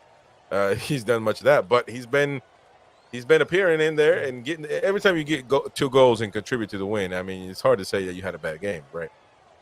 Yeah. And that's what I said. You know, you've got to sometimes step away from that negative point. He doesn't do a great deal, like you say, on the forward, on the progression of the ball. He's doing a similar job to what Jamie Miley is, and it's simple, it's basics. He doesn't go on massive marauding runs with the ball. He seems just to give the ball early and then make up that ground, and he always seems to come into the box late, and then that's what gets him the opportunities. He always seems to work that penalty spot, and he works the penalty spot really well. And like I say, today he's had his just rewards with 2 goals.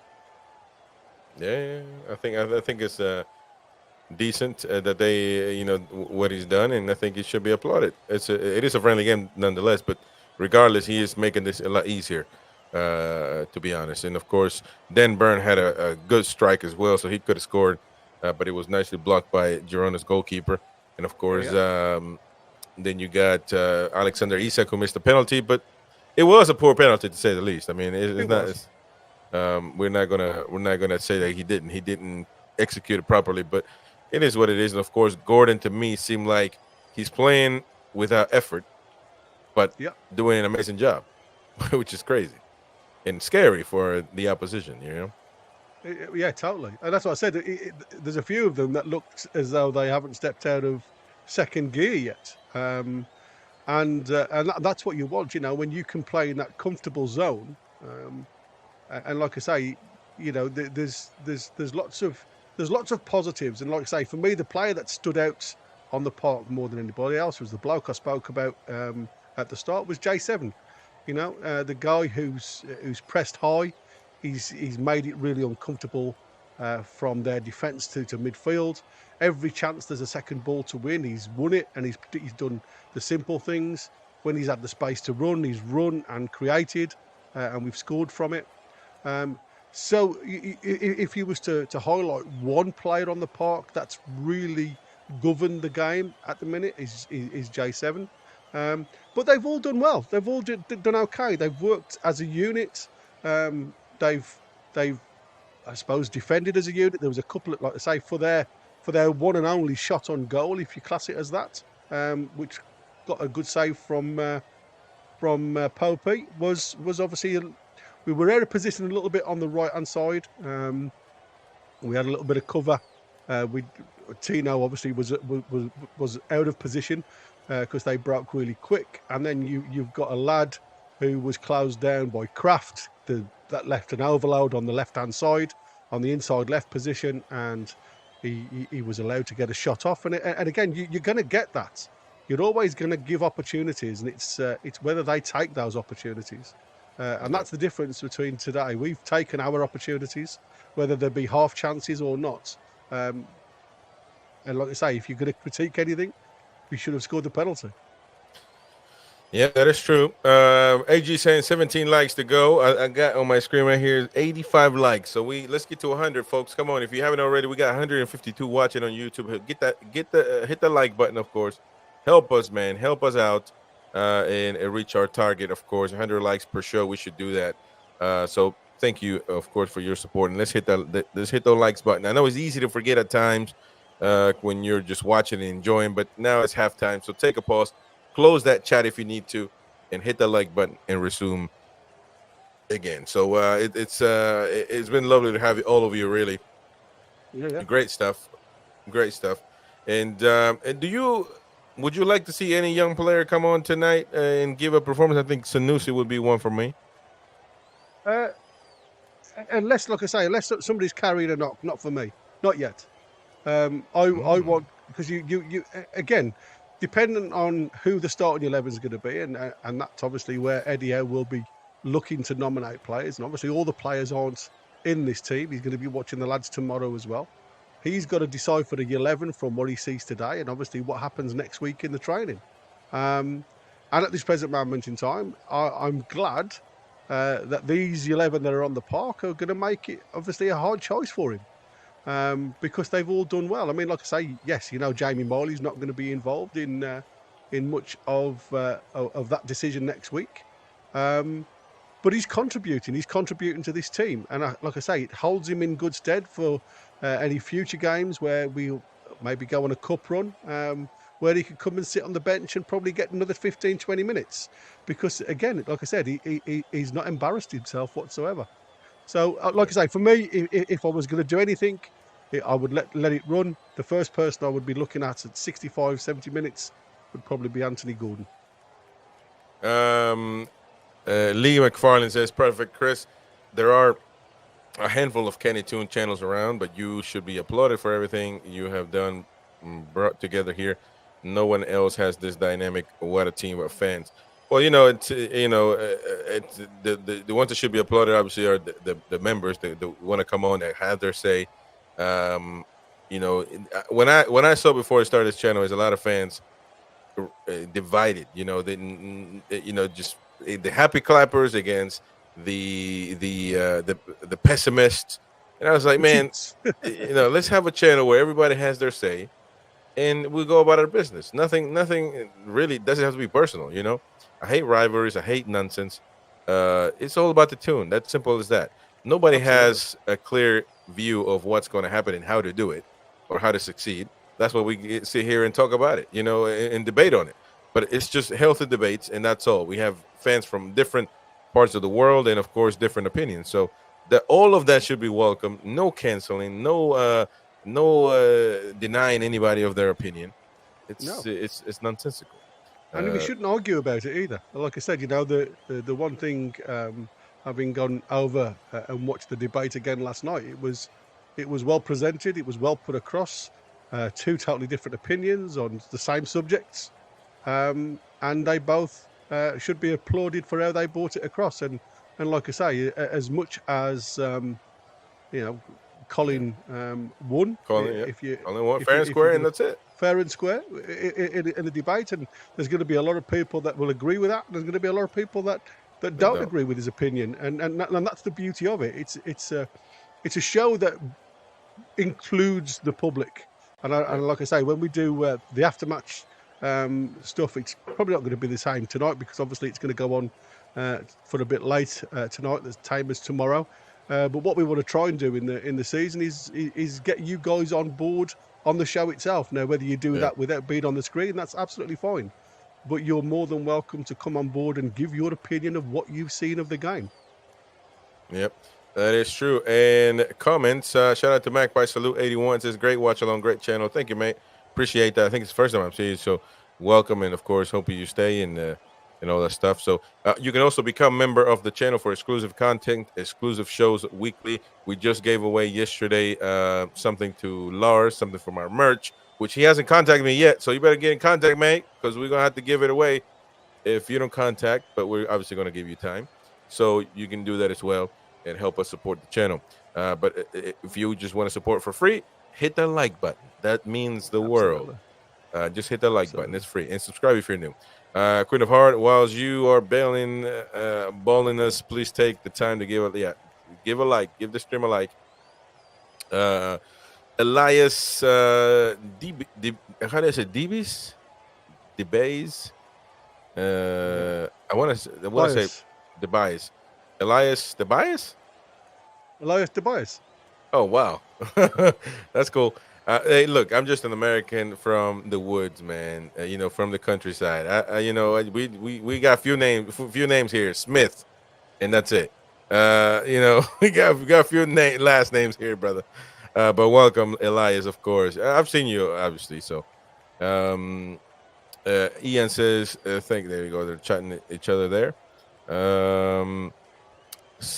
He seconds what Lee said. All opinions are welcome here. That's why this channel is the best there is. Americans like free speech, and that comes across on this channel. Well, thank you, man. Yeah, it is simple as that.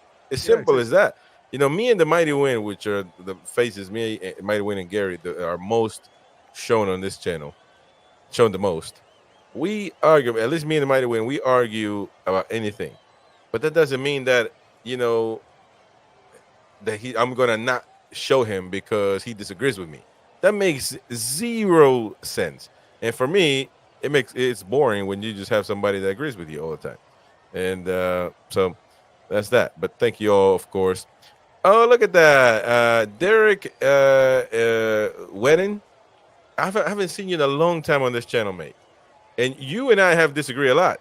But that's why I also tell the not talking about Derek specifically here, but I also tell just because we have free speech literally here, an uncensored opinion here on this channel, I also ask the viewers, the chatters, not to take it personal. Because some fans, they can call me out, and I'm not going to block you. The same is, just because I don't agree with you, you shouldn't just leave and not want to talk to us no more. It's literally uncensored, and nobody's right, man, because we can't control nothing. We're just talking, really.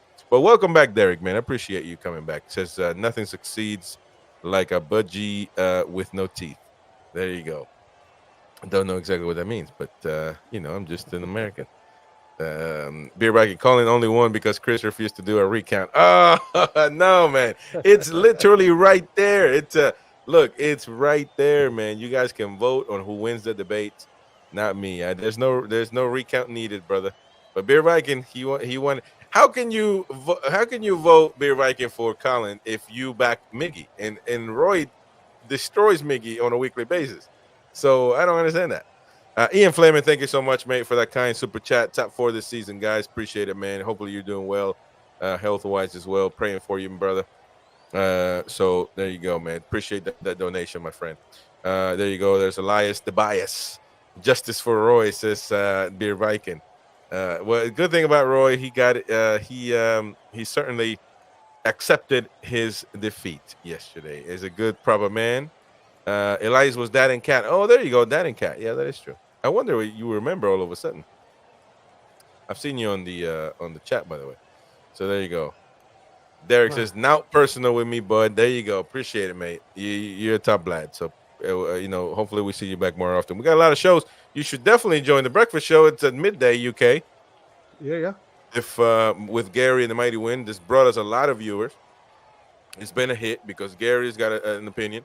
And, of course, Mighty Win got a certain opinion that resonates with fans.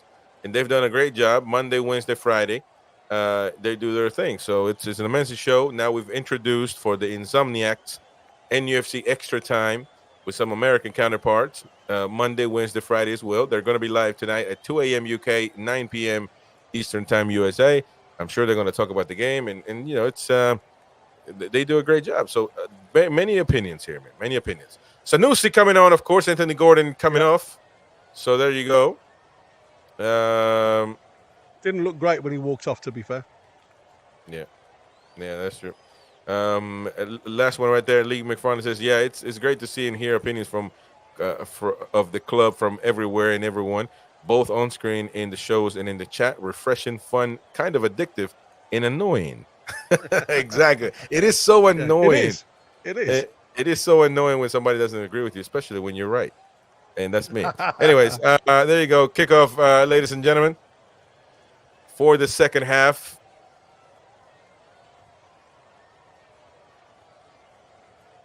There you go. We got it all set up. Second half underway, of course.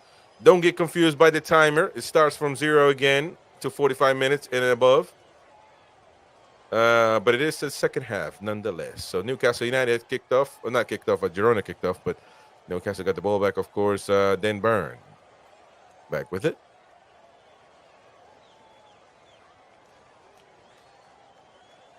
Interested to see how Zanussi does now, because he's obviously got the role that he wants with the team.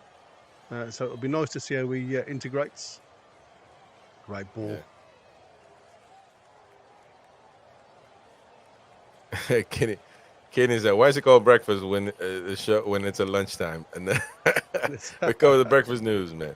And the channel was funded in America, so it is breakfast in America. But we shall see. Maybe we can adjust at some point in time, but not now. Oh, man, that's a nice strike right there. Zanussi active. I told you about Zanussi, man. Yeah.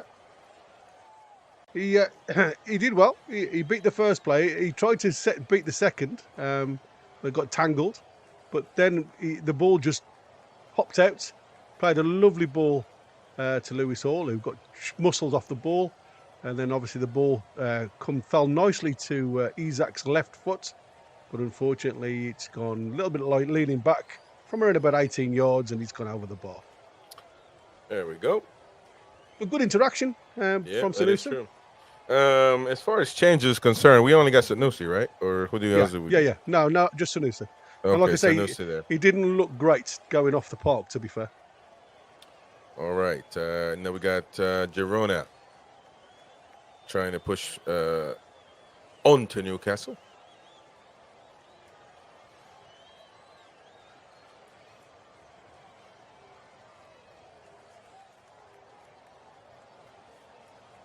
Blind trying to cross it, but that's a nicely blocked right there by Jacob Murphy.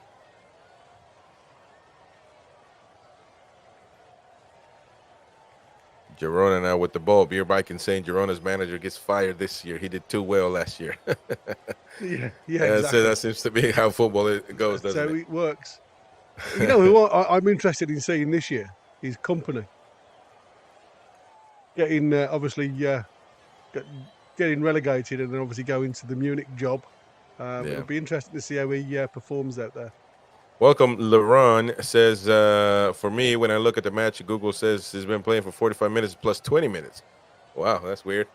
But, weird stuff comes up from these pre-matches. Zanussi now with the ball, number 75 for Newcastle United. The ball back to Isak. Alexander Isak now 101. Livramento. Be careful. Bad pass by Livramento. Giving the ball back to Girona. Never mind. Becky Smith is from Facebook is a little troll. So we're going to block her.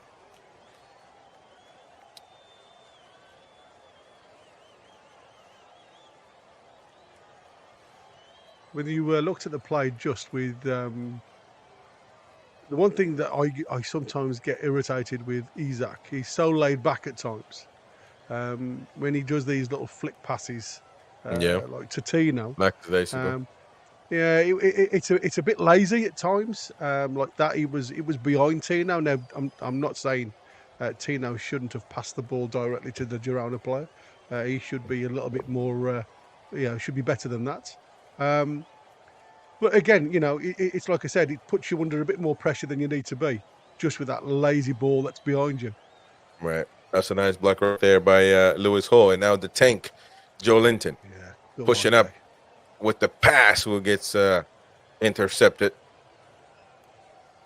by Daley Blind. And now Herrera for Girona. Girona attacking on the left side of the pitch.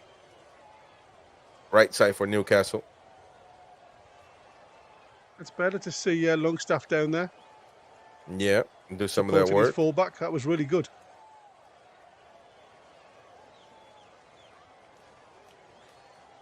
Because obviously Jacob Murphy had done the run overlapping with Isaac. And the ball obviously didn't quite get to him from J7. And to have cover, That is true. he got all the way back there to give his fullback cover. So, and that's what I'm saying. You know, it doesn't go unseen, guys, when we see something like that for Longstaff, because all that takes is communication. And like I said, for some unknown reason last year, I don't know what it was. Sometimes there was just lacks of communication in certain areas, and we got sucked into the ball. We kept on getting exposed in certain places. And again, I've often said sometimes it's just a call from somebody. It doesn't have to be the captain. It's whoever can see the issues, and it should be sorted sooner rather than later. And what I liked about Longstaff there, he got called, and he was right back helping Tino at right back. And that's what I want to see. AG telling us 3 likes away from 100. Come on, let's reach to 100, folks. Come on, guys. Let's get it there. Newcastle playing from the back with Dan Burn. Longstaff, be careful now. It could have been a stolen ball by Vendevik. Yeah. First touch was a bit heavy, wasn't it? Yep. Longstaff again playing That's with a bad Jacob ball Murphy. Crafty, but that's Jacob Murphy. that was nicely done. Isak now playing on the left side with Sanusi. Come on now, Sanusi 1-on-1. Sanusi to Joe Linton. Joe Linton now back to Sanusi. Sanusi's got to cross. It doesn't need 75. Passing it to Isak. Be careful, Sanusi. Whoo, almost there. He's certainly not shy, is he? No, he's not shy. That's good. He plays with a good attitude, and that's what I like. He's a little bit green still. Yeah. But and that's what I said. The biggest problem I see when the youngsters come on, especially in games like this, it's that want to be impressive, and sometimes you can try too hard, and by trying too hard, everything then becomes, it's like you're bouncing the ball off a brick because. Be careful! That's going to be Vendevik with the ball crossing it. That's a great ball. Oh man, Great that could have been cover dangerous right there. Yeah. That's going to be a corner kick for Girona. Just wanted to see. Sorry, I was chatting just as they broke. Good, mate. Thank you. I think we've reached 100. Yes, we have. So thank you so much to everyone. Appreciate that support. Guys. Thank you all, and thank you to our lovely mods who are always doing their job, keeping work in the background, doing great stuff. Indeed. All of them. Mighty Mag, of course, been with me for a long time. AG been with me for a long time. They've been a great asset for this channel. Queen of Heart, of course, amazing stuff. Ian Fleming, unbelievable. Beer Viking, lighting up the chat, of course, as usual. Where would we be without Beer's comments, man? There's never a dark day with Beer. Never a dark day.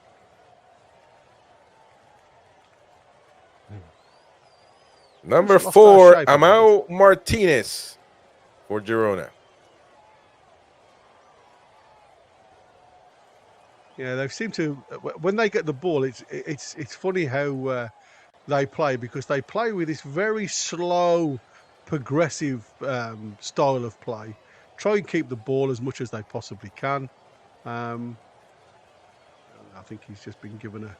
That's going to be a free kick right there, isn't it? A foul against Longstaff, maybe. Yeah, maybe that's a push-up right here. Oh, yeah, that's. Just jumped into him. Just jumped. Yeah, that's right. I don't think it was too hard, but unfortunately, referees are going to call that no matter what. But the one thing that annoyed me is the player on the opposition doesn't actually jump for it. So, is that a foul if you don't bother jumping for it, and the player that does and wins the ball gets you in the face with his shoulder? It's one of those for me that angers me a little bit. Yeah. Yeah, that's it, Tina. When in doubt, son, just kick it out for the throw-in. That's what you've got to do. Nice right there. AG gifted a membership away, and it's going to Paul Gribben. Thank you so much, AG, and congrats to Paul. AG. Please consider staying. If you've been gifted a membership lately, consider renewing your membership. It means a lot to us to help us keep moving forward. Giving you coverage 24/7, multiple times a day, for Newcastle United, of Newcastle United. Nice. Emil Kraft.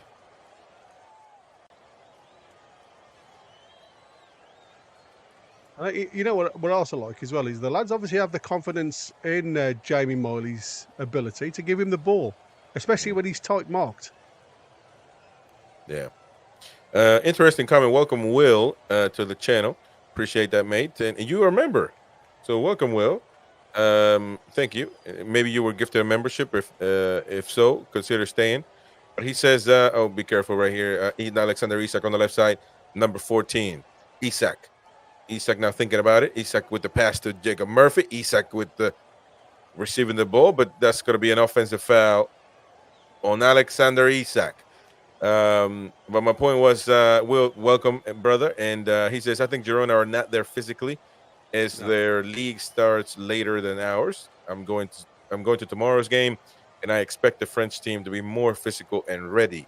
Well, that is true. We don't know really how many games Girona has played or anything like that, so that could be a fair point. I think this is their third.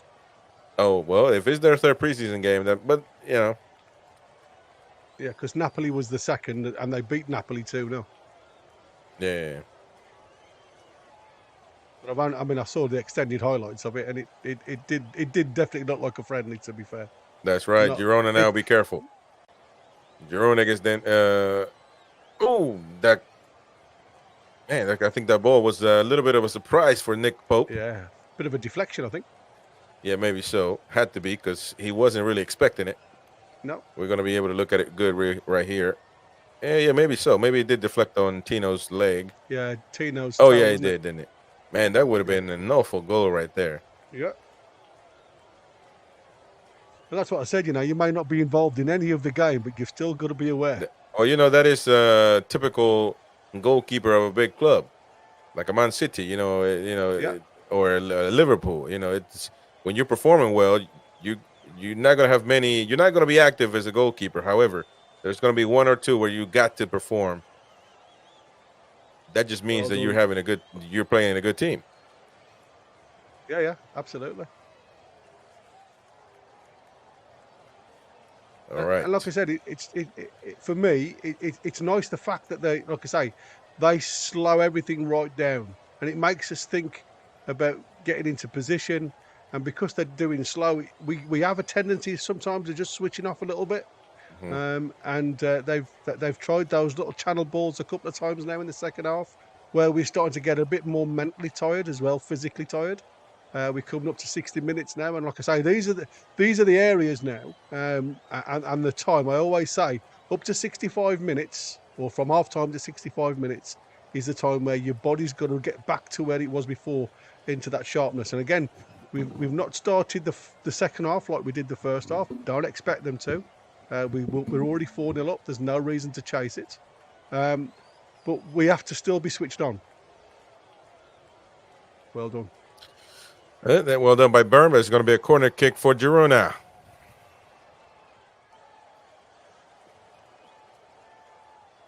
And that's it. Look, without them having a go, we don't see how our back four plays. So, like I said, we can see how the offence plays, we can see how the midfield plays, but you're not getting challenged like in the first half. He wasn't challenged really in our defence whatsoever.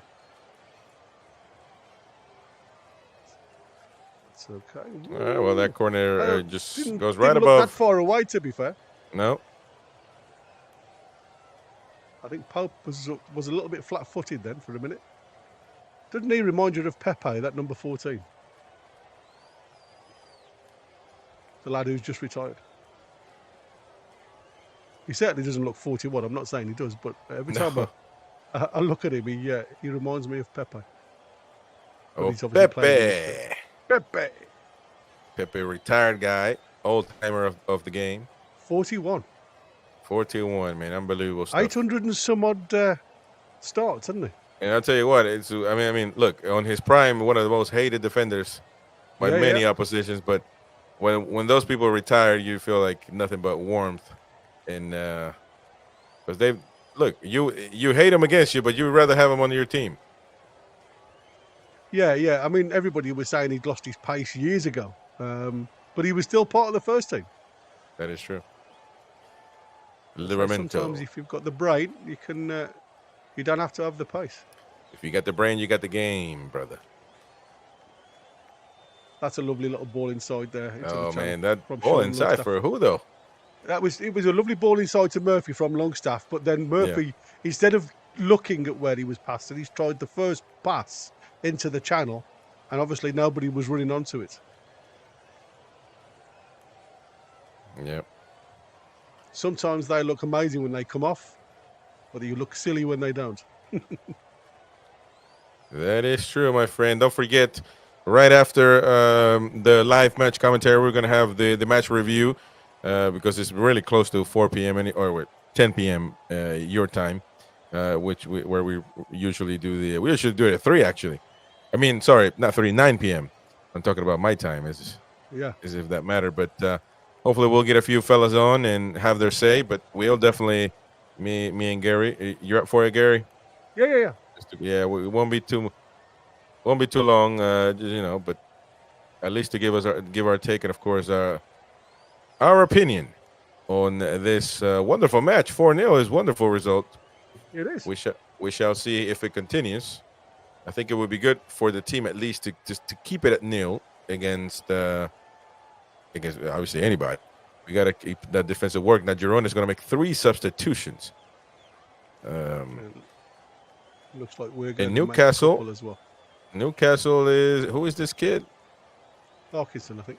40. Oh, Hefferman is 40. Leo Shahar is 48. Who's this guy? 40. Didn't see it. It looked like Ben Parkinson for a second there, but it may not be. Oh, Maybe Ben Parkinson is 44. So yeah, it could be. If Isaac comes off, you'll see it'll be Ben Parkinson. Like I said, 60+ minutes. I would expect it a little bit longer, to be fair. But obviously, they don't want to push them too hard. Isaac's close to the sideline there, so it looks like it could potentially be him.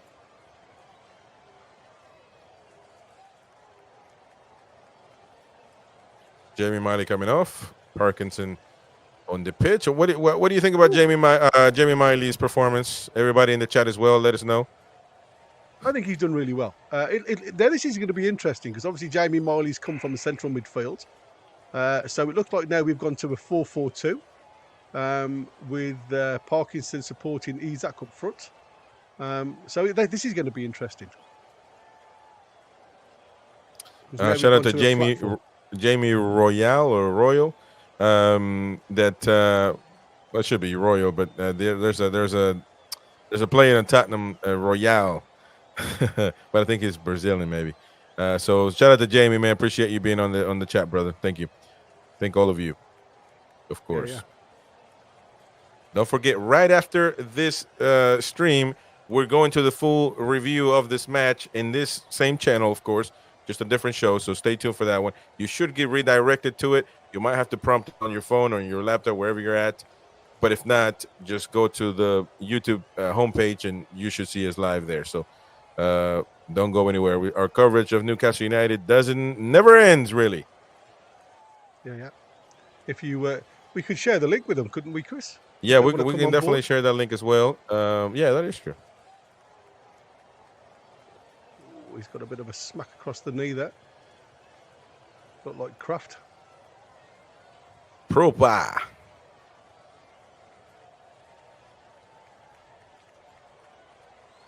And ball anyway. And then he got it was just above the knees. We'll see the Kraft. Do we have any? Well, yeah, we got Alex Murphy, a young center half. We got Heffernan as well. Heffernan as well. Yeah, that's true. But of course, Fabian Scher. Hopefully, we are able to land this Mark Gihey signing. But yeah, well, he's in their squad tomorrow for a friendly game. So it's obviously not imminent. No imminent. Yeah, that's right. We shall see. Oh, nice. That's nice.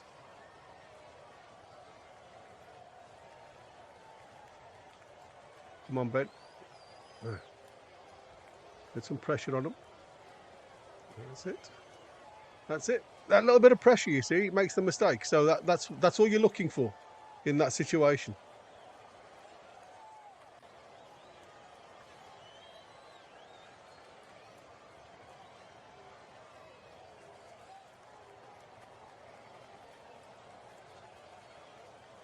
Lucky there, Girona, for the deflection. We're looking a little bit more open now, because obviously there's been a change of formation. Isak seems to be the one dropping a little bit deeper, playing more of a 10 role. Mm-hmm. All right.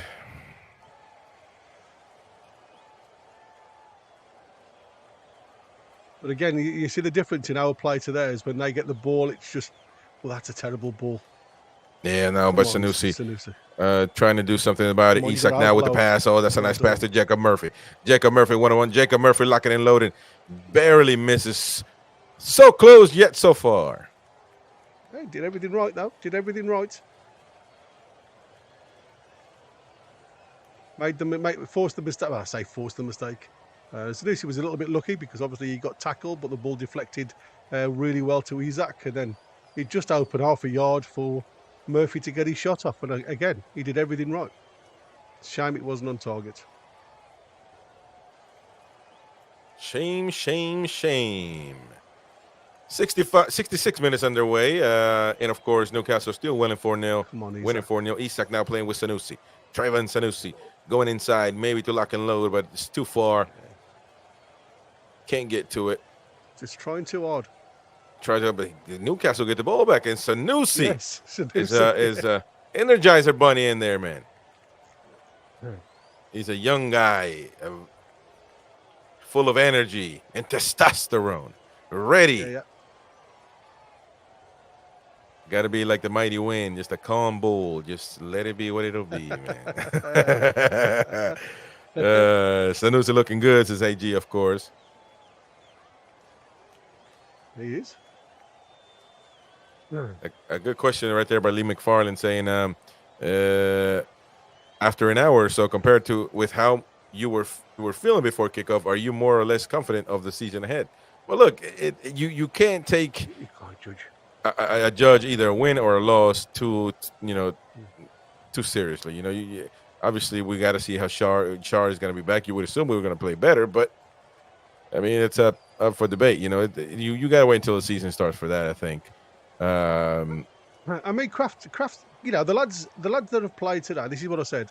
The lads that have played today have made Eddie look at the whole of all the 11 that have played. I mean, obviously we've had a change now with Sanusi coming on board, and I hope he obviously continues what he started because he's having a go. But the whole of 11 that have got on board today will put a question in Eddie Howe's head for the start of the season next week, and that's all you can do as a player.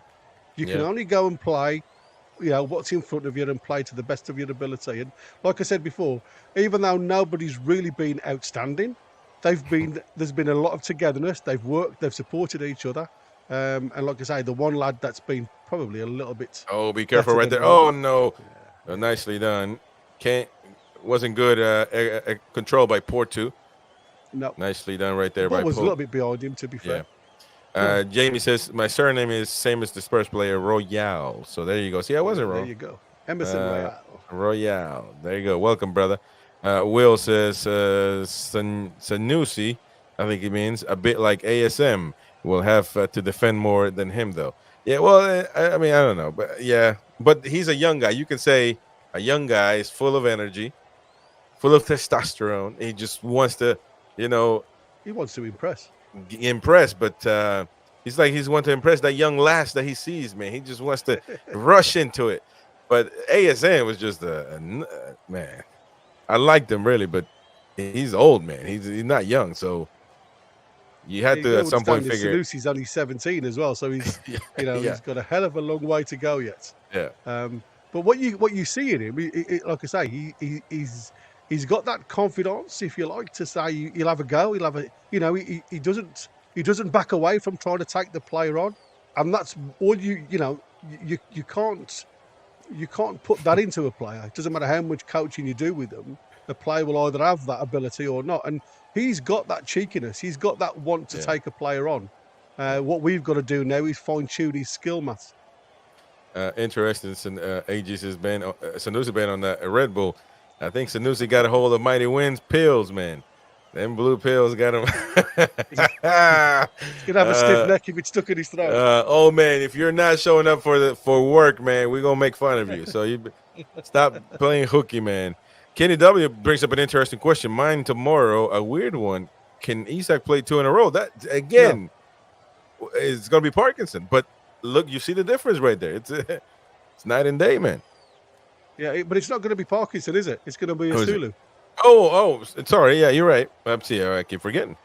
Parkinson will support Osula tomorrow. So, like I say, Parkinson will be involved, the same as Jamie Miley is involved today. That's why they've taken him off a little bit early. That's true. Because some part of the day tomorrow, he will need to probably step into Bruno's place because Bruno will be looking to do 60 minutes. Oh, be careful. Ooh. Man, oh, man, my, oh, my. God almighty, that was a little bit too close for comfort. Was a bit on the sloppy side. But there's Trevon Sanusi again playing with Isak now playing left back. It seems like for this moment, just playing there loose. That's nice. Livramento on the right side. Livramento passing it to Jacob Murphy. Jacob Murphy setting himself up for the cross. Isak now so close yet so far, kissing and smooching against the post. Well, that's what that lad can give you. You know, when he comes deep, and now people knock him because they want to see him in the box. But with that play, that little give and go that he's just done there in the middle of the park, opened up the entire, because obviously all the Girona players come central, tried to follow him in. It opened up the right-hand side. So you'd got literally Tino and Murphy. You got literally the freedom of Newcastle on the right-hand side there. Yep.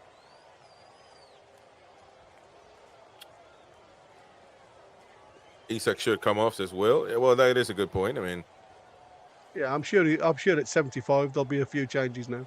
Yeah, 75 probably a lot of the players are going to be off, to say the least. Still winning 4-0. I think we should.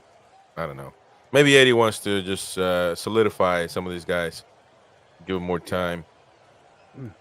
And again, he's put a lot more pressure. I know it sounds crazy, this, because you wouldn't expect any manager to want to put pressure on you. Right. But changing formation, what you've actually done there is you've opened the door up. And this is what I was saying about the midfield. Because the midfield was always very narrow, now we've become wide with the two wingers, with Sanusi on the left and Murphy on the right. But we've now got these two central figures, and it allows the opposition then to find the spaces, and it puts more pressure on your defenders because they all have to play and talk and communicate. So I think Eddie's been very cute here. That's a good ball. Longstaff. Oh, that's a poor pass. Come on. That's a poor, as the old man would say. The man after that's this. The part that's what knocks you, isn't it? When you think, a simple ball out to Parkinson there, who was, I mean, he'd got a bit of space to run into, and he plays the ball behind him, and you think, come on, lads, that's simple. Yeah. The old man after this game. We are knackered. Yeah. We are. But like I said, I can't. Even though we've not been in it the second half as much, again, I can't fault what I've seen. They've done well. There's been a couple of dodgy moments, but again, that's just about match sharpness. Yeah.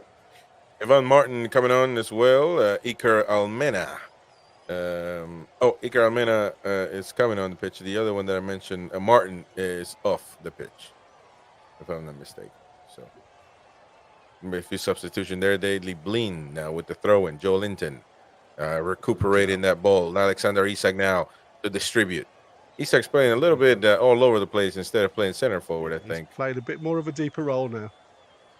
So we've got with Parkinson on 4-4-1-1, yeah.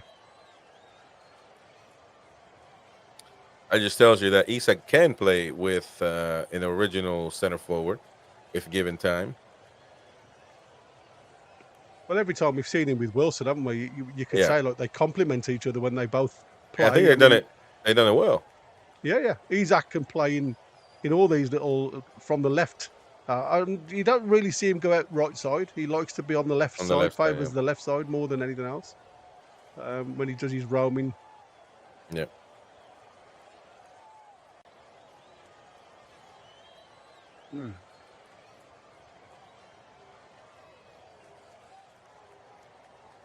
You see, they've got a lot more fresher players on now, so they're going to be a little bit more on the as you can see, pressing every time we've got the ball now. They've got the legs on the park, so it's going to be interesting. True. Jacob Murphy now. Well done, Jacob. There you go, Murphy. Murphy 1-on-1. Murphy got to pass the ball. Murphy, that's going to be a foul right there in favor of Newcastle United.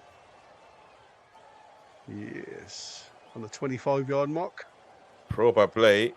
But then again, do we have also, that's a question for the panel and for Gary and for the chat. Rudy is going to be coming on the pitch. Rudy, and the round of applause for Nick Pope. Yes, did well. Did really well. So, Rudy, the ball man.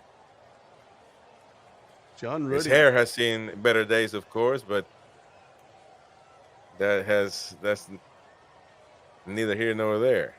It's the go faster look, mate. Yeah. But the big question, the question for the chat, the question for Gary is, do Newcastle United have a set piece taker?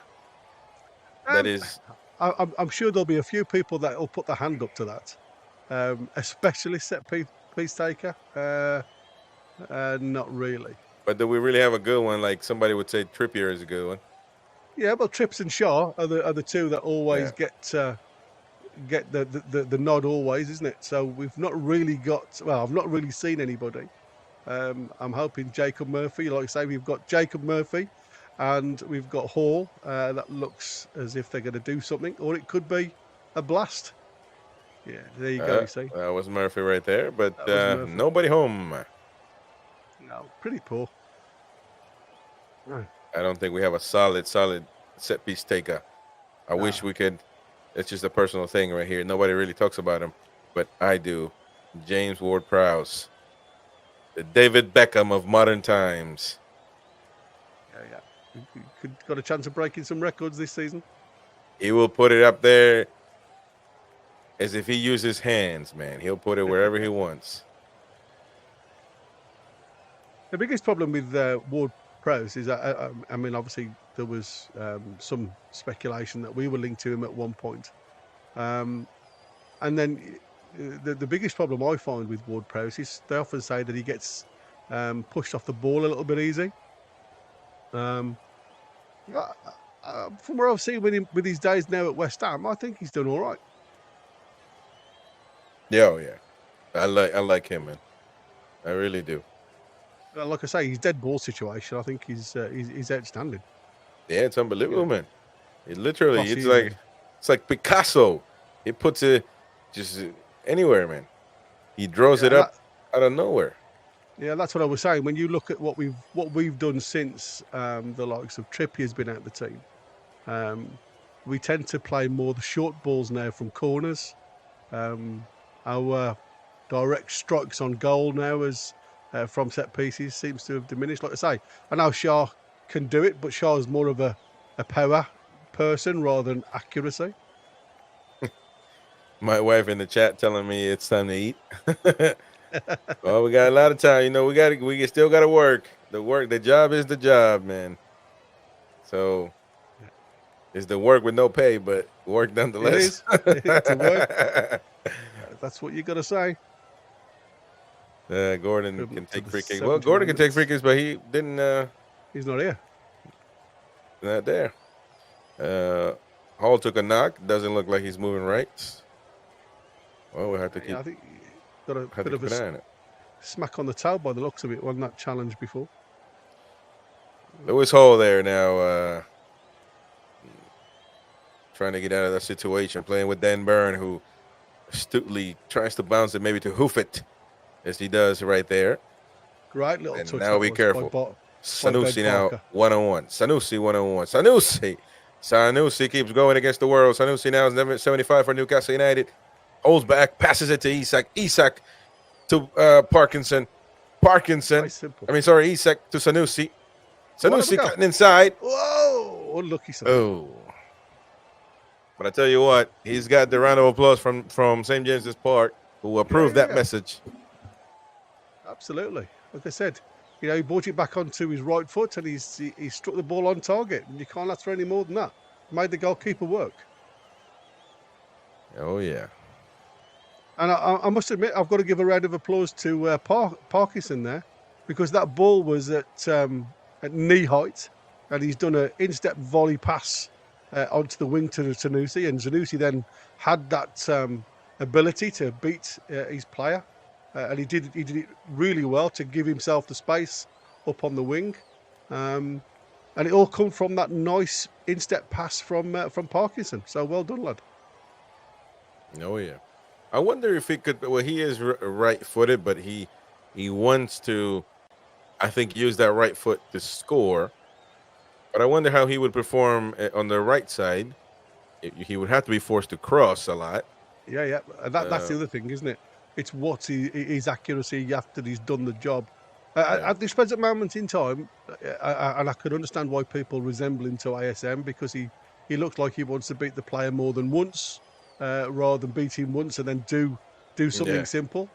I think, like I said, but you can't judge him on the few appearances that we've seen. I think he will get better with minutes under his belt, because he'll learn the game a lot more, especially at this level.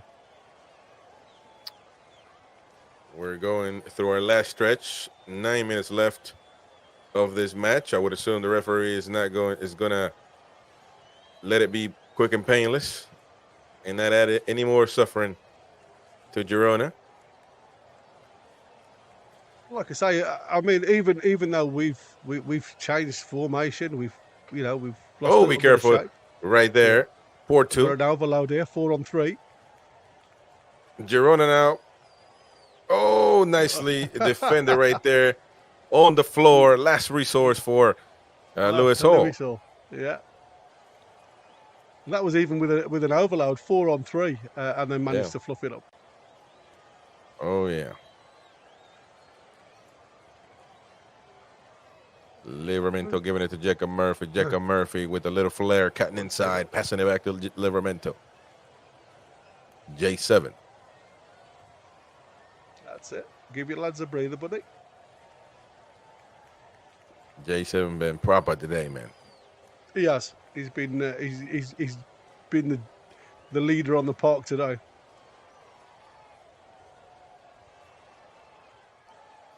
Murphy now passing it to Parkinson. Parkinson now. Oh, is that going to be a penalty? That's probably not. Murphy got the shot off though. That's not enough. Yes, that's right. Yeah. And the Mags. Joe Linton left him with a little present. Yeah. And be careful, Girona now. Dan Byrne defended on that one, and that's going to be well defended by Dan Byrne, who passes it. Yeah, that's going to be a throw-in for Girona. Yeah, that's dodgy. Throw-in. Again, this is what I said. This is where tiredness creeps in, and these little lazy balls can put you under a bit of pressure. It'll be a shame if just because of our outfield play puts Ruddy under a bit more pressure than he'd probably want. So I'd love to see him go in with a clean sheet.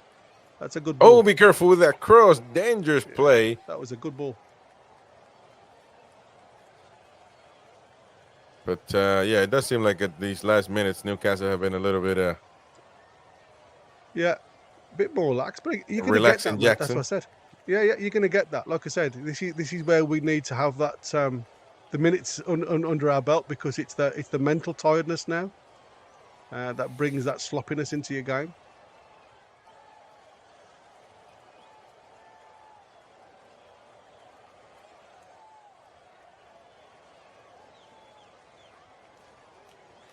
Nice from Ruddy.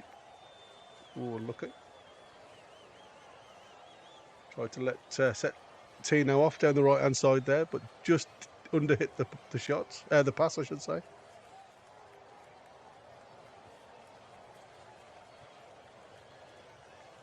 And people are going to say, like, Girona are having a lot much more of the ball in the second half. Don't forget, Girona have made a lot more substitutions than we have. We've only made 2, so we have still got a lot of lads.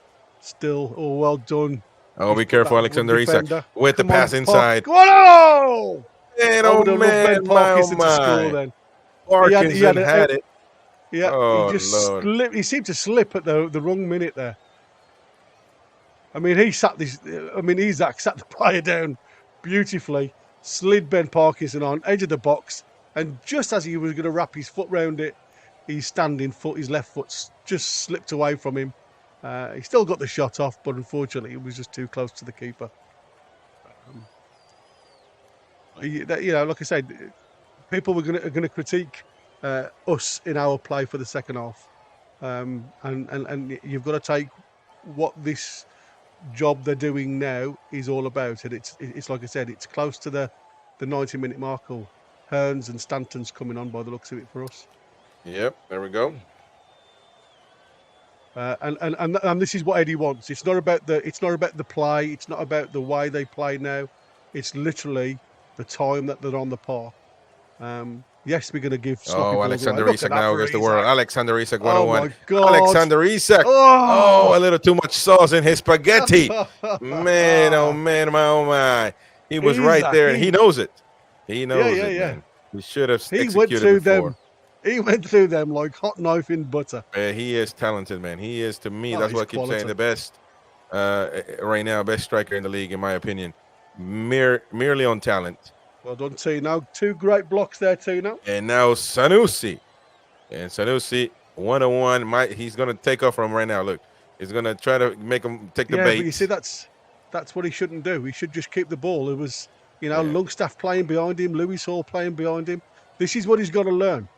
He's got to learn just to give, and if he wants to run, roll the player and get going up the wing. And if he's got the space, then the players will find him.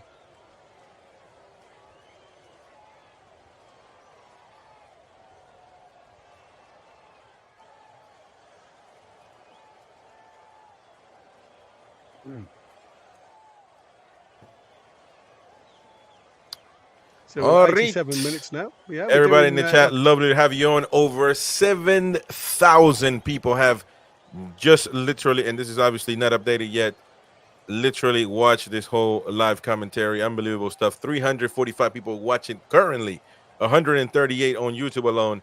Appreciate your support as usual. Help us also if you're out and about. I know you got Geordie friends. Tell them about the channel, NUFC Talk TV. Simple as that. And of course, subscribe, hit the like button. Yeah, content 7 days a week, lads. Oh yeah, content 7 days a week. We don't take rest here, man. Oh, be careful that would. Oh man, yes. Oh, glad that thing went out. Nicely done by Livramento, I think. Yeah, Tino got the last touch. Rudy was just kind of watching it. To be fair, he couldn't do any more. Yeah, he couldn't do any more. But that would have stained a terrific performance. It would, absolutely. But, and this is what I said. This is now about that mental pressure. It's about keeping your wits, keeping your shape. Alexander Isak now getting a round of applause from the crowd. St. James's Park speaks. And is speaking right now. Here's one for you, Chris. 4 goals in. And who would have thought Isak wouldn't have scored today? That is true. Wow. That is true. And then Byrne as well out. Now Byrne is talking to Eddie Howe. We got to keep an eye on that. Howe is asking a question to Dan Byrne, and I'm just wanting to know if Dan Byrne is not feeling something, because that seemed a little bit of a concern there. Be careful. Got to keep an eye on that. But I think Stanton and Hearns came on the pitch. Yeah. I've always this lad's got a bit of a high rating now, this Travis Hearns. So it's a shame he's only got a couple of minutes to prove himself, to be fair. Shout out to Jordy Toon for live in the chat. And of course, everybody else is in the chat for contributing. Yeah, absolutely. You guys have makes a massive difference when you guys contribute. That is right. And by the sounds of it, I shall be running solo tomorrow on the game against Brest. So I think Gary might be solo. But we're gonna try to get him a partner so he can dance with. But yeah, we're gonna have a showing for Brest. So come back tomorrow if you're not in the match. This is your channel. Come back tomorrow, 45 minutes before kickoff. It's a 4 o'clock kickoff tomorrow, isn't it? So it'll be 3:15. And I will try to do everything to be there, of course. But you know, we we got to do school shopping 2 hours away. Yeah, exactly. It is what it is, matey. Family's a lot more important than friendlies. Well, there it is, ladies and gentlemen. 4-0. 4-0. The Newcastle versus Girona. Really good performance. Eddie Howe seems happy. Longstaff, of course, right there, played the whole match. And we are going to talk about this match in particular here in a minute. But hopefully we'll have there he goes, the Rudy and Longstaff talking to each other, assessing the game. But I tell you what, I don't know if Benjamin Maven is available. I don't know. I see him in the chat. I don't know. Whoever, if you're in the full squad, you can come on. I will actually, and we're going to share the link quickly to the fans as well, so they can have their say. And we'll talk about it. So full time right now for Newcastle United 4, Girona 0. We're going to jump into the match review. You're going to get redirected. If you don't, you should just go to the homepage and you should be able to, get there and see us live. But actually, Gary had a good idea. What I'm going to do is simply share the link for that show, which is literally going to be right now. But we're going to talk about that, get in depth, maybe not dwell too much, maybe do 30 minutes or so, nothing crazy. So we can talk about the game. Here's the link right there in the chat. So join that show right now and we will start. Thank you so much for your support. We'll see you on that show right now. Thank you, fellas.